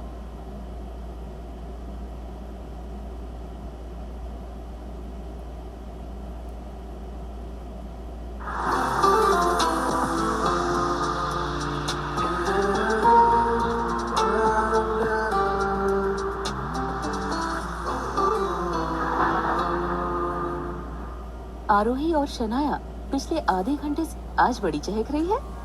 शनाया ने आरोही की आवाज में एक हल्कापन महसूस किया। क्या मतलब है, मैं रोज खुश नहीं रहती क्या? आरोही ने भी थोड़ा नाक सिकोड़ते हुए शनाया से कहा। शनाया उसकी इस बात पर हंसती, फिर चुटकी लेते हुए बोली, आज डेली से ज्यादा खुश लग रही हो। कोई बात नहीं, कहीं कोई बॉयफ्रेंड तो नहीं बना लिया? शनाया ने मजाक में ही सही लेकिन नोटिस कर लिया था, क्योंकि आरोही आज कितने दिनों के बाद इतनी खुश थी। तुझे बस घूम फिर के एक ही बात सोचती है ना, बड़ी जल्दी है तुझे बॉयफ्रेंड बनाने की? आरोही शनाया को डांटने के अंदाज में बोली। हाँ, और तू 24 घंटे एलियंस पर रिसर्च करती होगी ना? शनाया भी पीछे नहीं रहने वाली थी, वो भी आरोही की बात का जवाब दे रही थी। उन दोनों में हमेशा ऐसी ही गहरी दोस्ती रही थी। आरोही और शनाया ज्यादातर वक्त एक साथ बिताते थे और जब दोनों साथ नहीं थे तो मोबाइल पर घंटों बातें किया करते थे। अभी भी उन दोनों में यही सिलसिला जारी था। अच्छा एक बात बता, कैसा बॉयफ्रेंड चाहिए तुझे? आरोही ने शनाया से बात करते हुए पूछा। शनाया उसकी बात सुनकर थोड़ा सोचने की कोशिश करते हुए बोली, वैसे कभी सीरियसली सोचा नहीं है, लेकिन कुछ क्वालिटीज तो होनी चाहिए। जैसे? आरोही ने शनाया से इस अंदाज में पूछा जैसे कोई रैपिड फायर राउंड चल रहा हो। शनाया ने उसकी बात सुनकर दोबारा से सोचने के अंदाज में कहा, जैसे वो केयरिंग होना चाहिए, शरीफ होना चाहिए, मेरी हर बात मानने वाला, थोड़ा सा फनी, और हाँ, सबसे इम्पोर्टेंट ये है कि हैंडसम होना चाहिए। बाकी क्वालिटीज थोड़ी कम भी होगी तो चलेगा, लेकिन हैंडसम होना तो कंपलसरी है। शनाया के बोलने का अंदाज वाकई इतना मजाकिया था कि आरोही को फिर से हंसी आ गई। शनाया की डमनेस ने उसे हंसा ही दिया था, लेकिन असल में शनाया कुछ भी बिना सोचे समझे बोल देती थी। आरोही ने हंसते हुए कहा, अच्छा हाँ यार, अगर बंदा हैंडसम नहीं हुआ तो फिर बॉयफ्रेंड बना के क्या फायदा? ऐसे तो कोई भी मॉम भी ढूंढ सकती है ना, मुझे मेहनत नहीं करनी पड़ेगी। शनाया अपनी ही धुन में बोले जा रही थी। कॉल की दूसरी तरफ आरोही उसकी बात सुन सुनकर खिलखिला रही थी। शनाया से बात करते हुए वो अपनी आधी टेंशन तो भूल ही जाया करती थी। उसने हंसते हुए शनाया से कहा, अच्छा तो तुझे क्या रणवीर सिंह जैसा बॉयफ्रेंड चाहिए? अरे नहीं यार, अपनी ऐसी किस्मत कहा। शनाया के बोलने के अंदाज से आरोही इमेजिन करने लगी थी, अगर वो सामने होती तो बात कैसी नौटंकी की तरह करती। रणवीर सिंह जैसा तो नहीं, लेकिन अनुकल्प जैसा चलेगा, अचानक शनाया ने कहा। शनाया के मुंह से अनुकल्प का नाम सुनकर आरोही एकदम शॉक्ड हो गई थी। उसने थोड़ा हिचकिचाते हुए कहा, क्या? किसके जैसा? अरे अनुकल्प जैसा, तुझे याद है हमारे साथ कॉलेज में था, हमसे 1 साल सीनियर? इतनी जल्दी भूल गई? शनाया को लगा जैसे आरोही अनुकल्प को पहचान नहीं पा रही, लेकिन आरोही तो अचानक अनुकल्प का नाम सुनकर चौंक गई थी। पिछली रात को ही उसने उसे ब्लॉक किया था, और सबसे बड़ी बात तो ये थी कि शनाया ये सब जानती भी नहीं थी। आरोही को समझ नहीं आ रहा था कि वो क्या कहे। उसे लगने लगा था कि शनाया को सब कुछ बता देना चाहिए, लेकिन कैसे? क्या ये वक्त सही होगा? क्या शनाया को कॉल पर ये सब बताना चाहिए या फिर मिलकर? और फिर शुरू कहाँ से करना चाहिए? और ये सब कुछ सुनकर वो रिएक्ट कैसे करेगी? आरोही के मन में हजारों ख्याल आने लगे थे। ओ हेलो, कहाँ खो गई? हेलो आरोही, मेरी आवाज आ रही है ना? शनाया कॉल की दूसरी तरफ हेलो हेलो कर रही थी। आरोही को जैसे कुछ सेकंड्स के लिए समझ ही नहीं आया, जैसे वो नींद से जागी हो, और एकदम से हड़बड़ा कर बोली, अरे हाँ मैं यही हूँ, वो शायद नेटवर्क थोड़ा गड़बड़ हो गया था। शनाया को उसकी आवाज सुनकर राहत मिली। उसने अपनी वही पुराने अंदाज में कहा, अच्छा, मुझे लगा कि तू फिर कहीं खो गई है। मुझे तो लगा कि फिर से लेडी देवदास तो नहीं बन गई। नहीं, वो मैं अब कॉल रखती हूँ, डिनर टाइम हो गया है। आरोही की आवाज में अब वैसा एक्साइटमेंट नहीं था जैसा कुछ देर पहले था, लेकिन शनाया का ध्यान इस तरफ गया ही नहीं। उन दोनों को बातें करते करते आधे घंटे से भी ज्यादा हो गया था। शनाया ने सोचा काफी देर से बातें करते हुए आरोही भी थक गई होगी। हाँ, वैसे काफी देर हो गई है, मैं भी रखती हूँ अब। संडे का प्लान याद है ना? शनाया ने कॉल रखने का इशारा दे दिया था। उसने संडे आरोही को अपने घर पर बुलाया था। हाँ, मुझे अच्छे से याद है, संडे मिलते हैं, बाय। आरोही ने इतना कहकर कॉल कट कर दिया। कुछ देर पहले तक उसे अनुकल्प का ख्याल भी नहीं था, लेकिन शनाया ने उसे अनजाने में उसकी याद दिला ही दी। दूसरी तरफ आशुतोष अपने घर पहुंचा। समीर को भी अभिनव ने डिनर के लिए बुलाया था। वैसे भी आशुतोष मित्तल हाउस पहुंचा। उसकी सबसे पहली मुलाकात संजना से हुई। आशुतोष ने जैसे ही हॉल में एंटर किया, उसने देखा कि ऊपर की तरफ से संजना चलकर आ रही थी। वो सीढ़ियों से नीचे उतर रही थी। उसने फ्लोरल डिजाइन वाली एक नाइट ड्रेस पहनी थी। असल में वो जब से आई थी तब से वो सो रही थी और इस वक्त भी उसके चेहरे पर नींद और थकावट दिख रही थी, लेकिन इसका उसकी खूबसूरती पर कोई असर नहीं पड़ रहा था। संजना दिखने में काफी बोल्ड और सुंदर भी थी।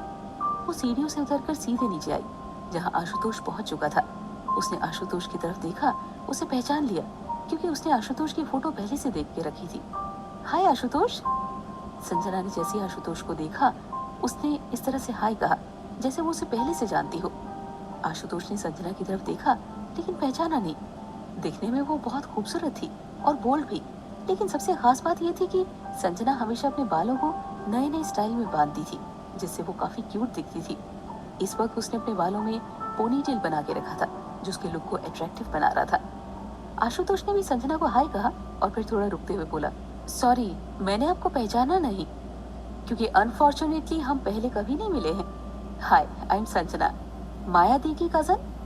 संजना ने आशुतोष की तरफ हाथ बढ़ाया, उसे अपना इंट्रोडक्शन दिया। इससे पहले कि आशुतोष उसे रिप्लाई देता, वहाँ समीर आ गया। ओह, तो आप हैं मिस संजना, जिनके बारे में भैया ने बताया था? समीर ने अचानक से आते हुए कहा और संजना का आगे बढ़ाया हुआ हाथ थाम लिया। आशुतोष को संजना से हैंडशेक का मौका ही नहीं मिला और ना ही उसे इसमें कोई इंटरेस्ट था। Who are you now? Sanjana को इस तरह से अचानक समीर का बीच में आना कुछ ठीक नहीं लगा। वैसे समीर जितना हैंडसम था, वो किसी भी लड़की को आकर्षित करने के लिए काफी था। उसका ड्रेसिंग सेंस इतना अच्छा था कि वो हर वक्त एक जेंटलमैन की तरह दिखता था, लेकिन असल में वो काफी फनी था और समझदार भी। आई एम समीर, भैया ने मेरे बारे में बताया होगा ना? समीर ने खुद की तारीफ करते हुए कहा। संजना ने एक नजर उसे गौर से देखा और कहा, नहीं। ऐसा कहते हुए उसके चेहरे पर इनसिक्योरिटी साफ दिख रही थी। उसे याद नहीं था कि माया ने या अभिनव ने उसे समीर के बारे में कुछ बताया था या नहीं।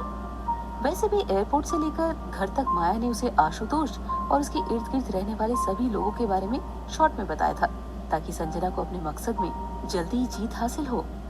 समीर ने जैसे ही संजना के मुंह से नहीं सुना, उसने तुरंत जवाब दिया, ओह, लगता है भूल गए होंगे। वैसे बड़े बड़े शहरों में ऐसी छोटी छोटी बातें होती रहती है। Senorita? Who is senorita now? Sanjana ने समीर की तरफ देखकर कहा। समीर ने जैसे सुना, उसका मुंह खुला का खुला रह गया। उसने इतनी मेहनत करके एकदम शाहरुख खान वाली स्टाइल में डायलॉग मारा था, लेकिन यहाँ तो मामला उल्टा पड़ गया। वो सच में शॉक था कि संजना जैसी क्यूट दिखने वाली लड़की को डीडीएलजे के बारे में नहीं पता। उसने संजना की तरफ देखा और कहा, क्या तुम सच में नहीं जानती? संजना ने उसकी तरफ देखा और ना में सिर हिलाया। बेचारा समीर सोचता रहा, उसने गलत जगह मेहनत कर ली है। और वहीं आशुतोष खड़ा खड़ा उन दोनों की नौटंकी देख रहा था। समीर ने संजना से कहा, कोई नहीं, जाने दो। वैसे भी तुम फ्लोरिडा में पली बड़ी हो, तो राज का नाम तो सुना नहीं होगा ना? समीरा का इशारा शाहरुख खान के पॉपुलर कैरेक्टर की तरफ था, लेकिन संजना को लगा जैसे वो सच में किसी इम्पोर्टेंट पर्सन के बारे में बात कर रहा है। उसने फिर से ना में सिर हिला दिया। आशुतोष को ये सब देखकर हल्की सी हंसी आ गई थी। वो वहीं सोफे पर बैठ गया। उसे भी उन दोनों की बेतुकी बातों में इंटरेस्ट आ रहा था। वैसे भी संजना आज पहली बार उन दोनों से मिली थी, तो ऐसे में बात करने के लिए कोई सीरियस मैटर तो हो नहीं सकता था उनके पास। आशुतोष को वहां बैठा देखकर समीर और संजना भी बैठ गए। समीर ने संजना की तरफ देखकर कहा, कोई बात नहीं, अब तुम इंडिया आ गई हो तो राज, सिमरन, प्रेम सबसे मिलवा देंगे तुम्हें।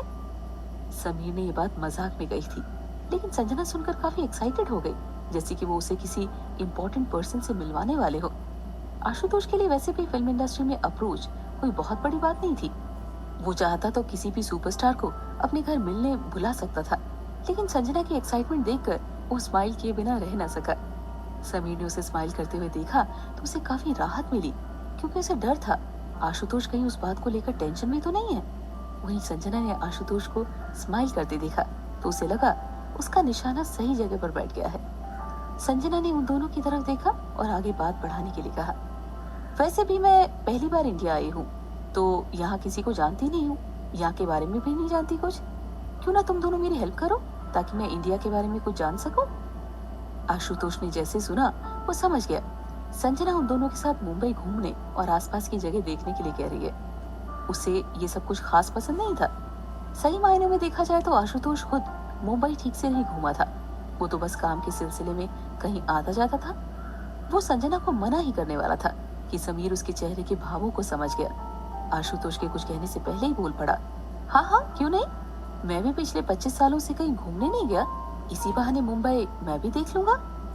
समीर के इस मजाक के अंदाज पर संजना को हंसी आ गई, क्योंकि समीर की उम्र 25-26 से ज्यादा बिल्कुल नहीं थी और जिस तरह से उसने कहा था उसका मतलब यही था कि वो सच में किसी यादगार टूर के बारे में नहीं जानता है। संजना उसकी बात पर खिलखिलाकर हंसने लगी थी। हंसते हुए वो और भी ज्यादा क्यूट लग रही थी, लेकिन समीर की बात पर आशुतोष उसे घूर कर देखने लगा, जैसे वो कहना चाह रहा हो कि संजना के साथ आउटिंग का प्लान करके समीर ने कुछ गड़बड़ कर दी हो। समीर उसकी बात समझ सकता था। उसने आशुतोष को आंखों से इशारा किया, रिलैक्स। आशुतोष ने समीर को इशारे में नाराजगी दिखाई। फिर दोनों संजना की तरफ देखने लगे, जो अभी तक हंस रही थी। थोड़ी हंसी कंट्रोल करते हुए उसने समीर से कहा, यू आर टू फनी, और हंसते हुए आगे कहने लगी, लेकिन आशुतोष तुमसे जस्ट ऑपोजिट है। वो इसीलिए क्योंकि आशुतोष असल में स्ट्रेंजर से ज्यादा बातें नहीं करता। समीर ने ये बात कैजुअली कह दी थी। असल में आशुतोष के कम बोलने का कारण वो खुद भी नहीं जानता था। उसे बचपन से आशुतोष ऐसे ही याद है, कम बोलने वाला और खुद में गुम रहने वाला। संजना ने जैसे सुना कि आशुतोष स्ट्रेंजर्स के साथ ज्यादा घुलता मिलता नहीं है, तो उसने समीर की इस बात को सीरियसली ले लिया था। उसने कहा, ओह तो ये बात है, फिर तो हमें ज्यादा देर तक स्ट्रेंजर्स नहीं रहना चाहिए, क्योंकि मैं अगले कुछ दिन यही रहने वाली हूँ, मित्तल हाउस में, और मेरे इंडिया में कोई फ्रेंड्स भी नहीं है। तब तो हमें फ्रेंडशिप कर लेनी चाहिए, क्या कहते हो आशु? समीर भी फुल मस्ती के मूड में था। वो जानबूझकर आशुतोष को संजना से मिलवा रहा था, क्योंकि उसे पता था आशुतोष जल्द किसी से फ्रेंडशिप नहीं करता। हाँ, वो इस बात से जरूर अनजान था कि संजना का यहाँ आने का मकसद ही था कि वो आशुतोष के करीब जा सके। समीर की बात सुनकर आशुतोष ने उसकी तरफ देखा और ऐसे इशारा किया जैसे वो गुस्सा है, लेकिन समीर ने उसके गुस्से को इग्नोर कर दिया, क्योंकि वो जानता था ये बनावटी गुस्सा है। उसने संजना की तरफ हाथ बढ़ाते हुए कहा, फ्रेंड्स। संजना ने खुशी खुशी हाथ आगे कर दिया, फ्रेंड्स। आशुतोष भी समीर की नौटंकी देखकर ज्यादा देर नाराज नहीं रह सका। वैसे भी उसे पता था ये सब वो उसी के लिए करता है। समीर और संजना ने इस वक्त हैंडशेक करने के लिए एक दूसरे का हाथ पकड़ के रखा था। आशुतोष ने भी उन दोनों के हाथों पर अपना हाथ रख दिया था और स्माइल करने लगा। वो तीनों आपस में ऐसे हैंडशेक करते हुए स्माइल करने लगे और इस दौरान पहली बार संजना को आशुतोष से आई कांटेक्ट करने का मौका मिला था। आशुतोष और संजना एक दूसरे को देखकर स्माइल करने लगे और समीर उन दोनों की तरफ देखकर स्माइल करने लगा। वो तीनों इस वक्त बहुत खुश लग रहे थे, लेकिन उन तीनों से ज्यादा खुश और भी कोई था। वो थी माया मित्तल, जो इस वक्त ऊपर वाले फ्लोर पर खड़ी उन तीनों को देख रही थी। माया को यकीन होने लगा था कि संजना अपने मकसद में कामयाब हो ही जाएगी, लेकिन उसे अभी तक भी ये नहीं पता था कि आरोही नाम की मुसीबत उसके सर पर पहले ही आ चुकी है।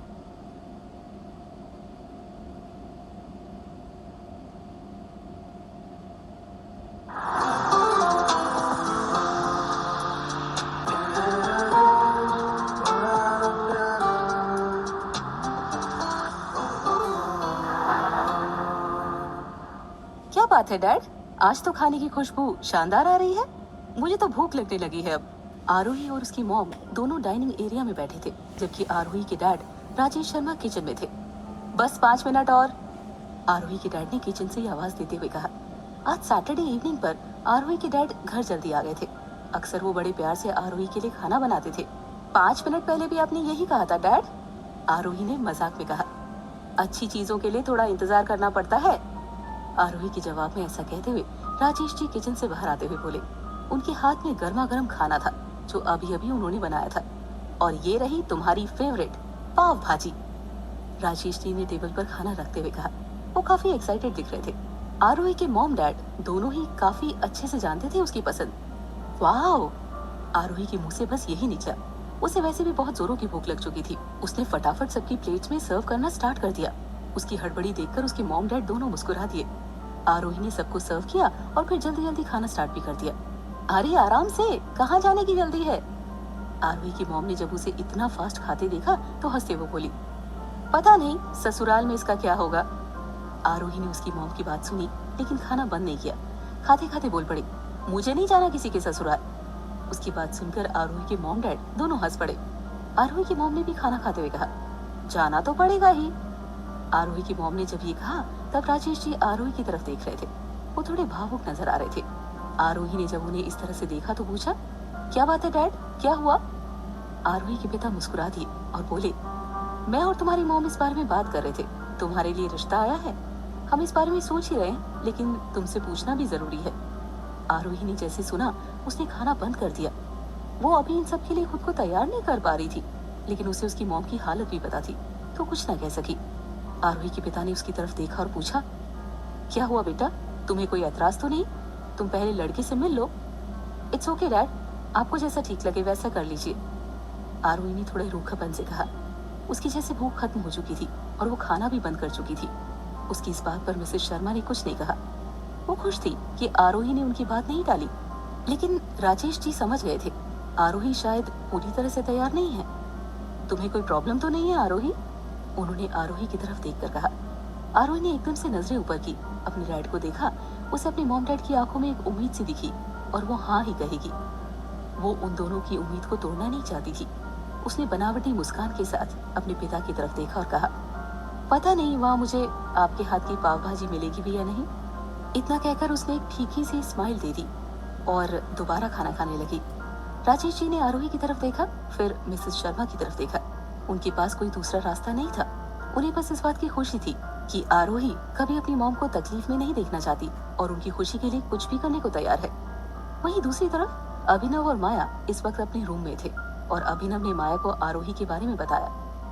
ये क्या कह रहे हैं आप? ये कब हुआ? मुझे अभी तक कुछ बताया क्यों नहीं गया? माया शॉक थी। उसे अभी तक इस बारे में कोई जानकारी नहीं थी। मैंने माँ से इस बारे में बात कर ली है। वो लड़की आशुतोष की पसंद है। अभिनव ने माया को सिंपल सा जवाब दिया, लेकिन माया काफी शॉक थी। वो बोली, लेकिन मुझसे किसी ने बात नहीं की और अब मैं संजना से क्या कहूंगी? बस इसी वजह से तुम्हें इस बारे में कुछ नहीं बताया था। देखो माया, मैंने पहले ही कहा था, संजना को लेकर जो भी डिसीजन होगा वो आशुतोष का ही होगा।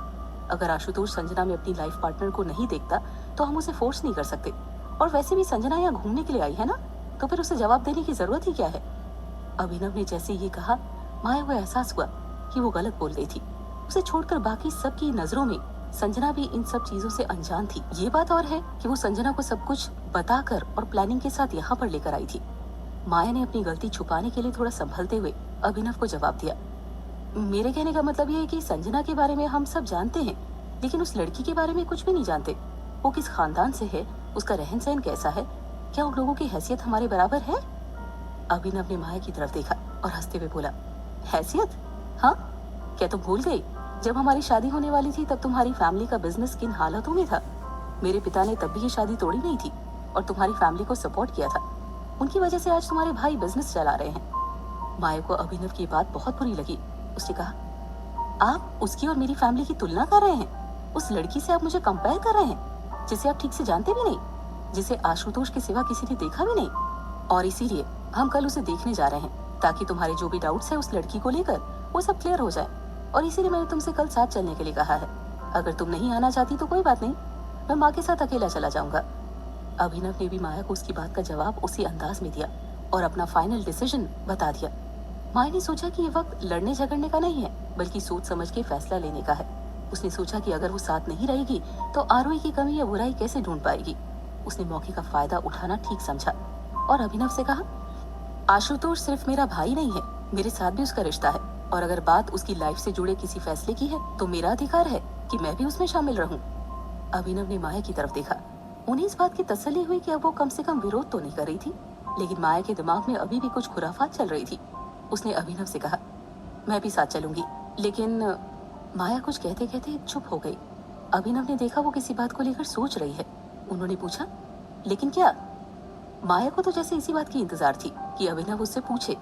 उसने अपना पासा फेंकते हुए कहा, मैं सोच रही हूँ कि संजना का क्या होगा। मेरा मतलब वो यहाँ किसी को जानती नहीं और हमसे भी मिले हुए उसे अभी 2 ही दिन हुए हैं। हम उसे साथ लेकर नहीं जा सकते क्या? यहाँ अकेले वो बोर हो जाएगी। तो तुम कहना क्या चाहती हो? अभिनव को उसकी बात समझ नहीं आ रही थी। माया क्या कहना चाहती है? क्यों ना हम कल आशुतोष से कहें कि वो संजना को साथ लेकर मुंबई देखने जाए। इससे हमें संजना को कुछ बताना भी नहीं पड़ेगा और हम सब जाकर हमारे आशुतोष की पसंद भी देख आएंगे। माया का प्लान यही था, संजना और आशुतोष कहीं घूमने जाएं और वो आरोही के घर जाकर उसे रिजेक्ट करने के बहाने ढूंढ सके। उसने अपनी बात रख तो दी थी, लेकिन अभिनव के चेहरे पर उसे अभी भी कुछ शक दिखाई दे रहा था और इससे पहले कि अभिनव उसे किसी डाउट के बारे में कहते, उसने अपना अगला पासा फेंक दिया। माया ने अभिनव से कहा, समीर भी होगा उन दोनों के साथ उनका ख्याल रखने के लिए। तीनों सेम एज ग्रुप के तो हैं, थोड़ा घूम लेंगे, मौज मस्ती कर लेंगे। वैसे भी कितना वक्त हो गया है आशुतोष को कहीं घूमे हुए। कल ऑफिस भी नहीं है, वो थोड़ा रिलैक्स कर सकेगा। माया ने समीर वाली बात जानबूझ कर कही थी क्योंकि वो जानती थी आशुतोष के मामले में अभिनव समीर पर ही सबसे ज्यादा भरोसा करता है। अभिनव भी इस बात को जानते थे क्योंकि बचपन से आशुतोष की केयर समीर ने की थी। वो उसका सबसे अच्छा दोस्त भी था और उसके साथ हमेशा रहा करता था। समीर का नाम सुनकर अभिनव के मन में कोई डाउट नहीं था, इसीलिए उन्होंने इस बारे में हाँ कर दी। माया को यही उम्मीद थी, उसे पूरा यकीन था वो अपनी चाल किसी भी सूरत में चल के रहेगी। उसने खुश होते हुए अभिनव से कहा, ठीक है, मैं संजना को बता देती हूँ और समीर से कह दूंगी कि वो कुछ अरेंज कर ले। अभिनव ने भी माया की बात को ठीक समझा और ओके कहकर आराम करने चला गया। वहीं माया के चेहरे पर अपना प्लान आगे बढ़ता देख एक रहस्यमय मुस्कान छा गई थी। अनुकल्प इस वक्त अपने घर पर था। पिछले 2 दिनों से वो आरोही को कॉल ट्राई कर रहा था, लेकिन उसे पता चल चुका था कि आरोही ने उसका नंबर ब्लॉक किया है। उसके हाथ में ब्लैक कॉफी का एक मग था और वो अपने बड़े से घर के बेडरूम में बैठा था। उसने घड़ी की ओर देखा। इस वक्त सुबह के 6:30 बजे थे। रात भर ठीक से सो नहीं पाया था। देखा जाए तो पूरी रात जाग कर बिता चुका था। उसके चेहरे पर थकान साफ दिखाई दे रही थी। अनुकल्प ने सोचा कि वो आरोही को किसी और नंबर से कॉल करे, लेकिन फिर उसने ये ठीक नहीं समझा क्योंकि इससे बात बिगड़ भी सकती थी और ये भी जानता था कि आरोही अभी किन हालातों से गुजर रही है। उसकी इस हरकत से बात बिगड़ भी सकती थी, इसीलिए उसने आरोही को कॉल नहीं किया। अनुकल्प के मन में इस वक्त काफी सारे ख्याल आ रहे थे। क्या आरोही मुझसे इतनी ज्यादा नाराज है? कहीं ऐसा तो नहीं कि वो मुझसे बात भी नहीं करना चाहती? लेकिन उस दिन तो उसके बातों से ऐसा लगा नहीं था कि वो नाराज हो। अरे उस दिन तो उसने बात भी नहीं की थी। तो क्या वो मुझसे अब भी कोई रिश्ता नहीं रखेगी? अनुकल्प के दिमाग में इस समय बहुत सारे विचार आ रहे थे जिन्हें वो कंट्रोल नहीं कर सकता था। उसका सर दर्द होने लगा था। अपने प्यार को पाने के लिए वो इससे भी ज्यादा तड़प रहा था, लेकिन वो इंडिया से इतना दूर कुछ भी नहीं कर सकता था। उसने अपने सर को अपने हाथ से दबाते हुए कॉफी का एक सिप लिया। वो इस सोच में था कि आगे क्या करे और तभी उसके दिमाग में एक आइडिया आया। उसने अपना मोबाइल उठाया और उसमें एक नंबर डायल किया। शाम के 8 बज रहे थे। सैम अपने लैपटॉप पर कुछ काम कर रही थी। असल में वो उन यूनिवर्सिटी के बारे में चेक कर रही थी जहां उसने आगे स्टडी के लिए अप्लाई किया था। उनमें से ज्यादातर फॉरेन की यूनिवर्सिटी थी और कुछ इंडियन भी थी। तभी उसके मोबाइल पर कॉल आया। उसने देखा कि वो कोई अननोन नंबर से था, इसीलिए ज्यादा ध्यान नहीं दिया। उसने कॉल रिसीव कर लिया। हेलो। कॉल उठाते ही उसने कहा, हाय सैम। सैम को आवाज जानी पहचानी लग रही थी। वो काफी हद तक श्योर भी थी, लेकिन फिर भी कंफर्मेशन के लिए उसने पूछा, hi who is there? Anukalp. Anukalp ने बस इतना ही जवाब दिया। सैम को आवाज सुनकर लगा ही था कि अनुकल्प की आवाज है, जो वो पूरे 1 साल के बाद सुन रही थी। इस 1 साल में अनुकल्प किसी से भी कांटेक्ट में नहीं था और बस अपनी न्यू लाइफ को एंजॉय करने में लगा था। इतनी बड़ी इन्वेस्टर बैंक फर्म में काम करना, अच्छा सैलरी पैकेज और पूरी दुनिया घूमने का मौका, कोई पागल ही होगा जो ये सब एंजॉय नहीं करना चाहेगा। लेकिन अनुकल्प इन सब चीजों में इतना खो गया था, उसने कभी अपने फ्रेंड से बात करने का वक्त नहीं निकाला। हे डूड, कहाँ हो आजकल? ना कोई कॉल, ना कोई अता पता, बस फेसबुक पर दुनिया घूमते दिखते हो। सैम ने थोड़ा संभलते हुए कहा। वो उसे एहसास नहीं करवाना चाहती थी कि उसकी बात आरोही से हो चुकी है। वो समझ भी चुकी थी ये कॉल अनुकल्प ने उससे बात करने के लिए नहीं, बल्कि आरोही के बारे में जानने के लिए किया होगा। बस दुनिया में इतना खो गया था कि किसी को याद ही नहीं आई। शायद सपनों में कुछ ज्यादा ही खो गया था। अब नींद खुली है तो सबकी याद आ रही है। अनुकल्प की बातों से सैम को पता चल गया वो काफी गिल्ट फील कर रहा था। उसने उसे समझाते हुए कहा, इट्स ओके डूड, ये सब तो चलता रहता है। तुम्हारी जगह मैं होती तो मैं भी यही करती। और इतना कहकर सैम थोड़ा हंसने लगी ताकि उसे अजीब फील ना हो। अनुकल्प भी उसकी बात सुनकर मुस्कुरा दिया और बोला, हाँ लेकिन तुम मेरी जगह होती तो उसका दिल कभी नहीं तोड़ती जो तुम्हें सबसे ज्यादा चाहता हो। तुम आरोही के बारे में बात कर रहे हो क्या? सैम ने अनुकल्प से पूछा। हालांकि वो समझ चुकी थी कि ये सब वो आरोही के बारे में ही कह रहा है, लेकिन फिर भी सैम ने अनजान बने रहने का नाटक किया। हाँ सैम, और अब मुझे एहसास हो गया कि मैंने आरोही के साथ बहुत बुरा किया है।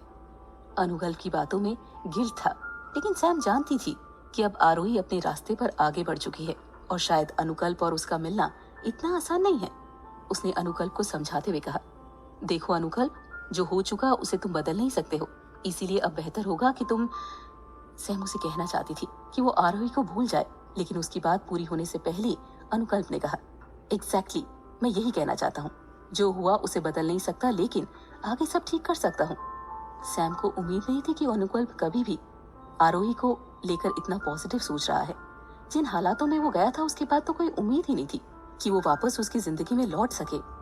तुम क्या कहना चाहते हो अनुकल्प? सैम ने अनुकल्प से पूछा। वो ये जानना चाहती थी कि अनुकल्प आखिर चाहता क्या है, लेकिन उसकी इस बात का अनुकल्प ने कुछ भी मतलब नहीं निकाला और कहा, मैं जानता था कि तुम मेरी हेल्प जरूर करोगी। मैंने आरोही को लेकर कुछ प्लान किया है जिससे सब कुछ पहले की जैसा हो जाएगा। मैं तुम्हें बताऊंगा बाद में, बस फिलहाल मुझे समझने के लिए थैंक्स सैम। सैम चाहती तो थी कि अनुकल्प को सब कुछ बता दे, लेकिन उसकी आवाज में छुपे दर्द को वो समझ सकती थी, इसीलिए उसने उससे कुछ नहीं कहा और बस शांत रही। ओके, मैं तुम्हें कॉल करूंगा बाद में। Thanks for helping me Sam, bye. Sam ने भी उसे बाय कहकर कॉल रख दिया। कॉल रखने के बाद सैम ने एक नजर अपने मोबाइल की तरफ देखा और कहा, अब शायद कुछ भी पहले जैसा नहीं हो सकता अनुकल्प। और इतना कहकर वो दोबारा अपने काम में लग गई।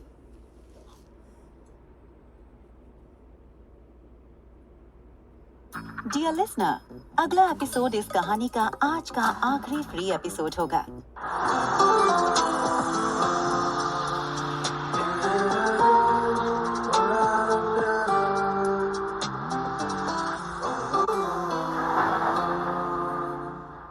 ये आरोही की बच्ची हमेशा लेट करती है।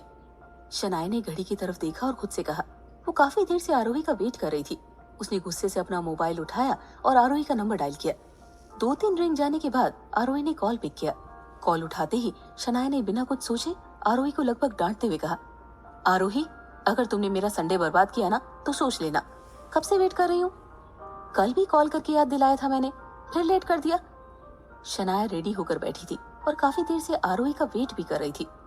कॉल की दूसरी तरफ आरोही ने शनाया की पूरी बात सुनी और उसके बाद बहुत ही शांति से कहा, बस आ रही हूँ। देख, मैं 15 मिनट से ज्यादा वेट नहीं करूंगी। अगर लेट किया ना तो 1 हफ्ते तक बात नहीं करूंगी मैं। शनाया ने भी मुंह बनाते हुए जवाब दिया।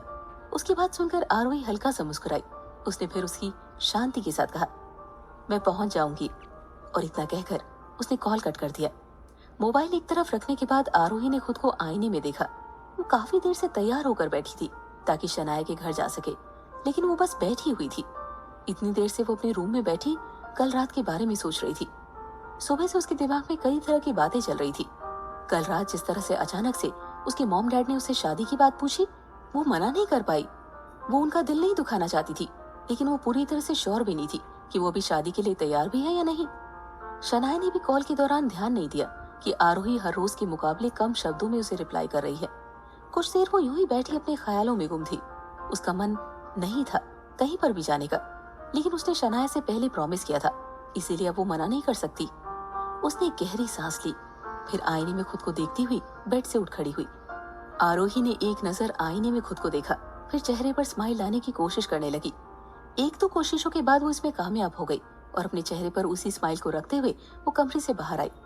मॉम, मैं शनाया के घर जा रही हूँ, शाम तक आऊंगी। आरोही ने अपने आप को थोड़ा चेयरफुल दिखाते हुए कहा। मिसेस शर्मा किचन में थी, जहाँ से उन्होंने आरोही की आवाज सुन ली थी। उन्होंने अपना काम करते हुए ठीक है कह दिया और वापस अपने काम में लगी, लेकिन आरोही की फेक स्माइल पर ध्यान नहीं दे पाई। लेकिन ये बात राजेश जी ने नोटिस कर ली थी, जो इस वक्त सोफे पर बैठे थे। वो कोई मैगजीन पढ़ रहे थे। बाय डैड, आरोही ने उन्हें जाते हुए कहा और उसके जवाब में उन्होंने भी बाय कहते हुए स्माइल पास कर दी। लेकिन आरोही के चेहरे पर वो भांप चुके थे। वो समझ गए थे कि आरोही कुछ अपसेट है, लेकिन वो ये भी जानते थे कि शनाया के साथ वक्त बिताकर उसे बेहतर महसूस होगा। आरोही के घर के बाहर जाते ही उन्होंने एक गहरी सांस ली और दोबारा मैगजीन पढ़ने में लग गए। आरोही शनाया के घर जाने के लिए जैसी घर से निकली थी तभी उसके घर के सामने 3 कार्स आकर रुकी। उसने देखा सबसे पहले एक चमचमाती ऑडी कार रुकी, उसके पीछे 2 स्कॉर्पियो थी। जैसे वो तीनों गाड़ियां रुकी, सबसे पहले दोनों स्कॉर्पियो से 8 लोग उतरे जो एक ही जैसी बॉडीगार्ड ड्रेस में थे। उतरते ही वो सब ऑडी के पास आ गए और एक सुरक्षा घेरा सा बना लिया। इसके बाद उन लोगों ने ऑडी के गेट्स ओपन किए। उसमें से सबसे पहले उतरने वाला शख्स, उसने आरोही को देखा। आरोही शख्स को पहचानती थी, वो उसके पिता के बॉस अभिनव मित्तल थे। आरोही भी तब तक उनकी कार के पास पहुंच चुकी थी। उसने देखा कि अभिनव के साथ उस कार में उनकी मॉम भी है, उनकी वाइफ भी उतरी। हालांकि आरोही उन दोनों से पहले ही नहीं मिली थी, लेकिन उसने अंदाजा लगा लिया था। गुड मॉर्निंग अभिनव सर, आप यहाँ अचानक, वो भी संडे? आरोही ने थोड़ा खुश होते हुए कहा और थोड़ी देर के लिए उसके चेहरे पर फेक की जगह रियल स्माइल थी। वो काफी मैगजीन्स और लास्ट ईयर की पार्टी में अभिनव को देख चुकी थी। अक्सर बिजनेस मैगजीन्स में अभिनव की फोटो छपती थी क्योंकि आशुतोष अपनी प्राइवेसी कभी भी शेयर नहीं करता था। उसे ज्यादा पब्लिक डोमेन में रहना पसंद नहीं था। अभिनव ने आरोही की तरफ देखा, तब तक उसकी माँ गीता जी और वाइफ माया भी कार से उतर चुके थे। मेरा नाम आरोही राजेश शर्मा है, आरोही ने अपना पूरा इंट्रोडक्शन देते हुए कहा, क्योंकि वो जानती थी कि इस तरह वो पहले कभी अभिनव से नहीं मिली है। वो अभिनव को जरूर पहचानती थी, लेकिन अभिनव के लिए उसे पहचानना आसान नहीं था। जैसे ही आरोही ने अपना पूरा नाम बताया तो गीता जी ने उसे देखकर कहा, ओह तो तुम हो आरोही, मैं अभिनव और आशुतोष की माँ गीता मित्तल हूँ। उन्होंने ऐसा कहते हुए बड़े प्यार से आरोही के सर पर अपना हाथ फेरा। आरोही को जरा भी आइडिया नहीं था कि उन्होंने ऐसा क्यों किया और वो लोग उसके साथ इतना अपनापन क्यों दिखा रहे थे, लेकिन उसे नॉर्मल ही लगा, इसीलिए उसने भी जी आंटी जी मैं आरोही हूँ ऐसा कहा। ऐसा कहते हुए आरोही थोड़ा कंफ्यूज भी थी क्योंकि गीता जी के कहने का तरीका इतना प्यार भरा था। आरोही को कंफ्यूजन में देखकर वो तीनों समझ चुके थे कि शायद आरोही अभी भी इस बारे में कुछ नहीं जानती। वैसे भी उन्होंने अपने आने की खबर नहीं दी थी क्योंकि वो नहीं चाहते थे कि उनके आने की बात सुनकर राजेश जी उनके स्वागत के लिए बेवजह की भागदौड़ करे। वो उन्हें परेशानी से बचाना चाहते थे और किसी भी तरह की फॉर्मेलिटी नहीं चाहते थे। इसीलिए गीता जी के कहने पर ही अभिनव ने उन्हें अपने आने की कोई इन्फॉर्मेशन नहीं दी थी। उन्होंने आरोही से माया की तरफ इशारा करते हुए कहा, मीट माई वाइफ माया। आरोही ने देखा कि ब्लैक कलर की महंगी सी साड़ी पहने, चेहरे पर एक्स्ट्रा मेकअप लगाए एक महिला खड़ी है जिनका नाम अभिनव ने माया बताया है। माया 2 कदम आगे बढ़ी। वो आरोही को इस तरह से देख रही थी जैसे उसे इंस्पेक्ट कर रही हो। उसने आरोही को एक बार नीचे से ऊपर की ओर देखा। आरोही ने लाइट पिंक सूट पहना था और चेहरे पर बहुत ही हल्का सा मेकअप किया था। वो देखने में माया से कहीं ज्यादा खूबसूरत थी। उसका चेहरा बहुत आकर्षक था। माया ने उसे इस तरह रेडी देखकर पूछा, तुम कहीं जा रही हो शायद, मिस आरोही राजेश शर्मा? माया के बोलने का अंदाज सुनते ही आरोही को समझ में आ गया। जितने प्यार से अभी अभी गीता जी ने उससे बात की है, माया जी जस्ट उसके ऑपोजिट है, लेकिन उसे इस बात से कोई खास फर्क नहीं पड़ता था। उसने बहुत ही प्यार से माया को जवाब दिया, मैं अपनी फ्रेंड के घर जा रही हूँ, आप आइए ना, अंदर चलते हैं। नहीं, हम अंदर चले जाएंगे, आप अपनी फ्रेंड के घर जा सकती हैं, हम आपके मॉम डैड से मिलने के लिए आए हैं, अभिनव ने आरोही से कहा।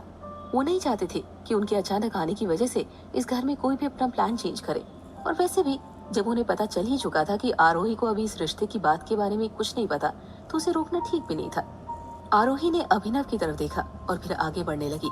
तभी माया ने उससे कहा, वैसे घर में मेहमान आए हैं तो तुम्हें मेहमानों के साथ टाइम बिताना चाहिए। माया की आवाज में ताना साफ समझ में आ रहा था, जिसे सिर्फ गीता जी और आरोही ने ही नोटिस किया था। एक तो आरोही का रात से मूड ऑफ था और आज सुबह से उसका मूड कुछ खास ठीक नहीं था। ऊपर से अब माया जी उसे ताना दे रही थी। आरोही को तो ये पता ही नहीं था कि माया उससे इतना रूडली क्यों बिहेव कर रही है, जबकि आज वो पहली बार ही मिले हैं। लेकिन जो भी हो, आरोही को उसके लिए ऐसा व्यवहार कुछ ठीक नहीं लगा। उसने माया जी की तरफ देखते हुए कहा, माया मैम, हम जैसे मैनेजमेंट स्टूडेंट्स के लिए अभिनव सर एक इंस्पिरेशन है और वो इतने बड़े बिजनेस टाइकून भी है। मैंने उनके काफी सारे इंटरव्यूज पढ़े हैं और आज जब वो खुद मेरे घर पर आए हैं तो इससे बड़ी खुशी की बात मेरे लिए और क्या हो सकती है। अभिनव सर अपने इंटरव्यूज में कहते हैं कि उनके एम्प्लॉय भी उनकी फैमिली की तरह है, तो जब एक फैमिली मेंबर अपने दूसरे फैमिली मेंबर से मिलने आए तो उसमें मेहमान जैसी क्या बात हुई। आरोही की बात सुनकर माया एकदम शॉक्ड हो गई। उसकी हाजिर जवाबी का माया के पास कोई तोड़ नहीं था। उसे बिल्कुल भी अंदाजा नहीं था जिस लड़की को वो यहाँ नीचा दिखाने और रिजेक्ट करने के लिए आई थी वो इतनी होशियार होगी। आरोही वैसे तो इस तरह किसी को जवाब नहीं देती थी, लेकिन जिस तरह का व्यवहार माया ने उसके साथ किया था, ये उसका परिणाम था, जो आरोही ने उसे एक करारा सा जवाब दिया।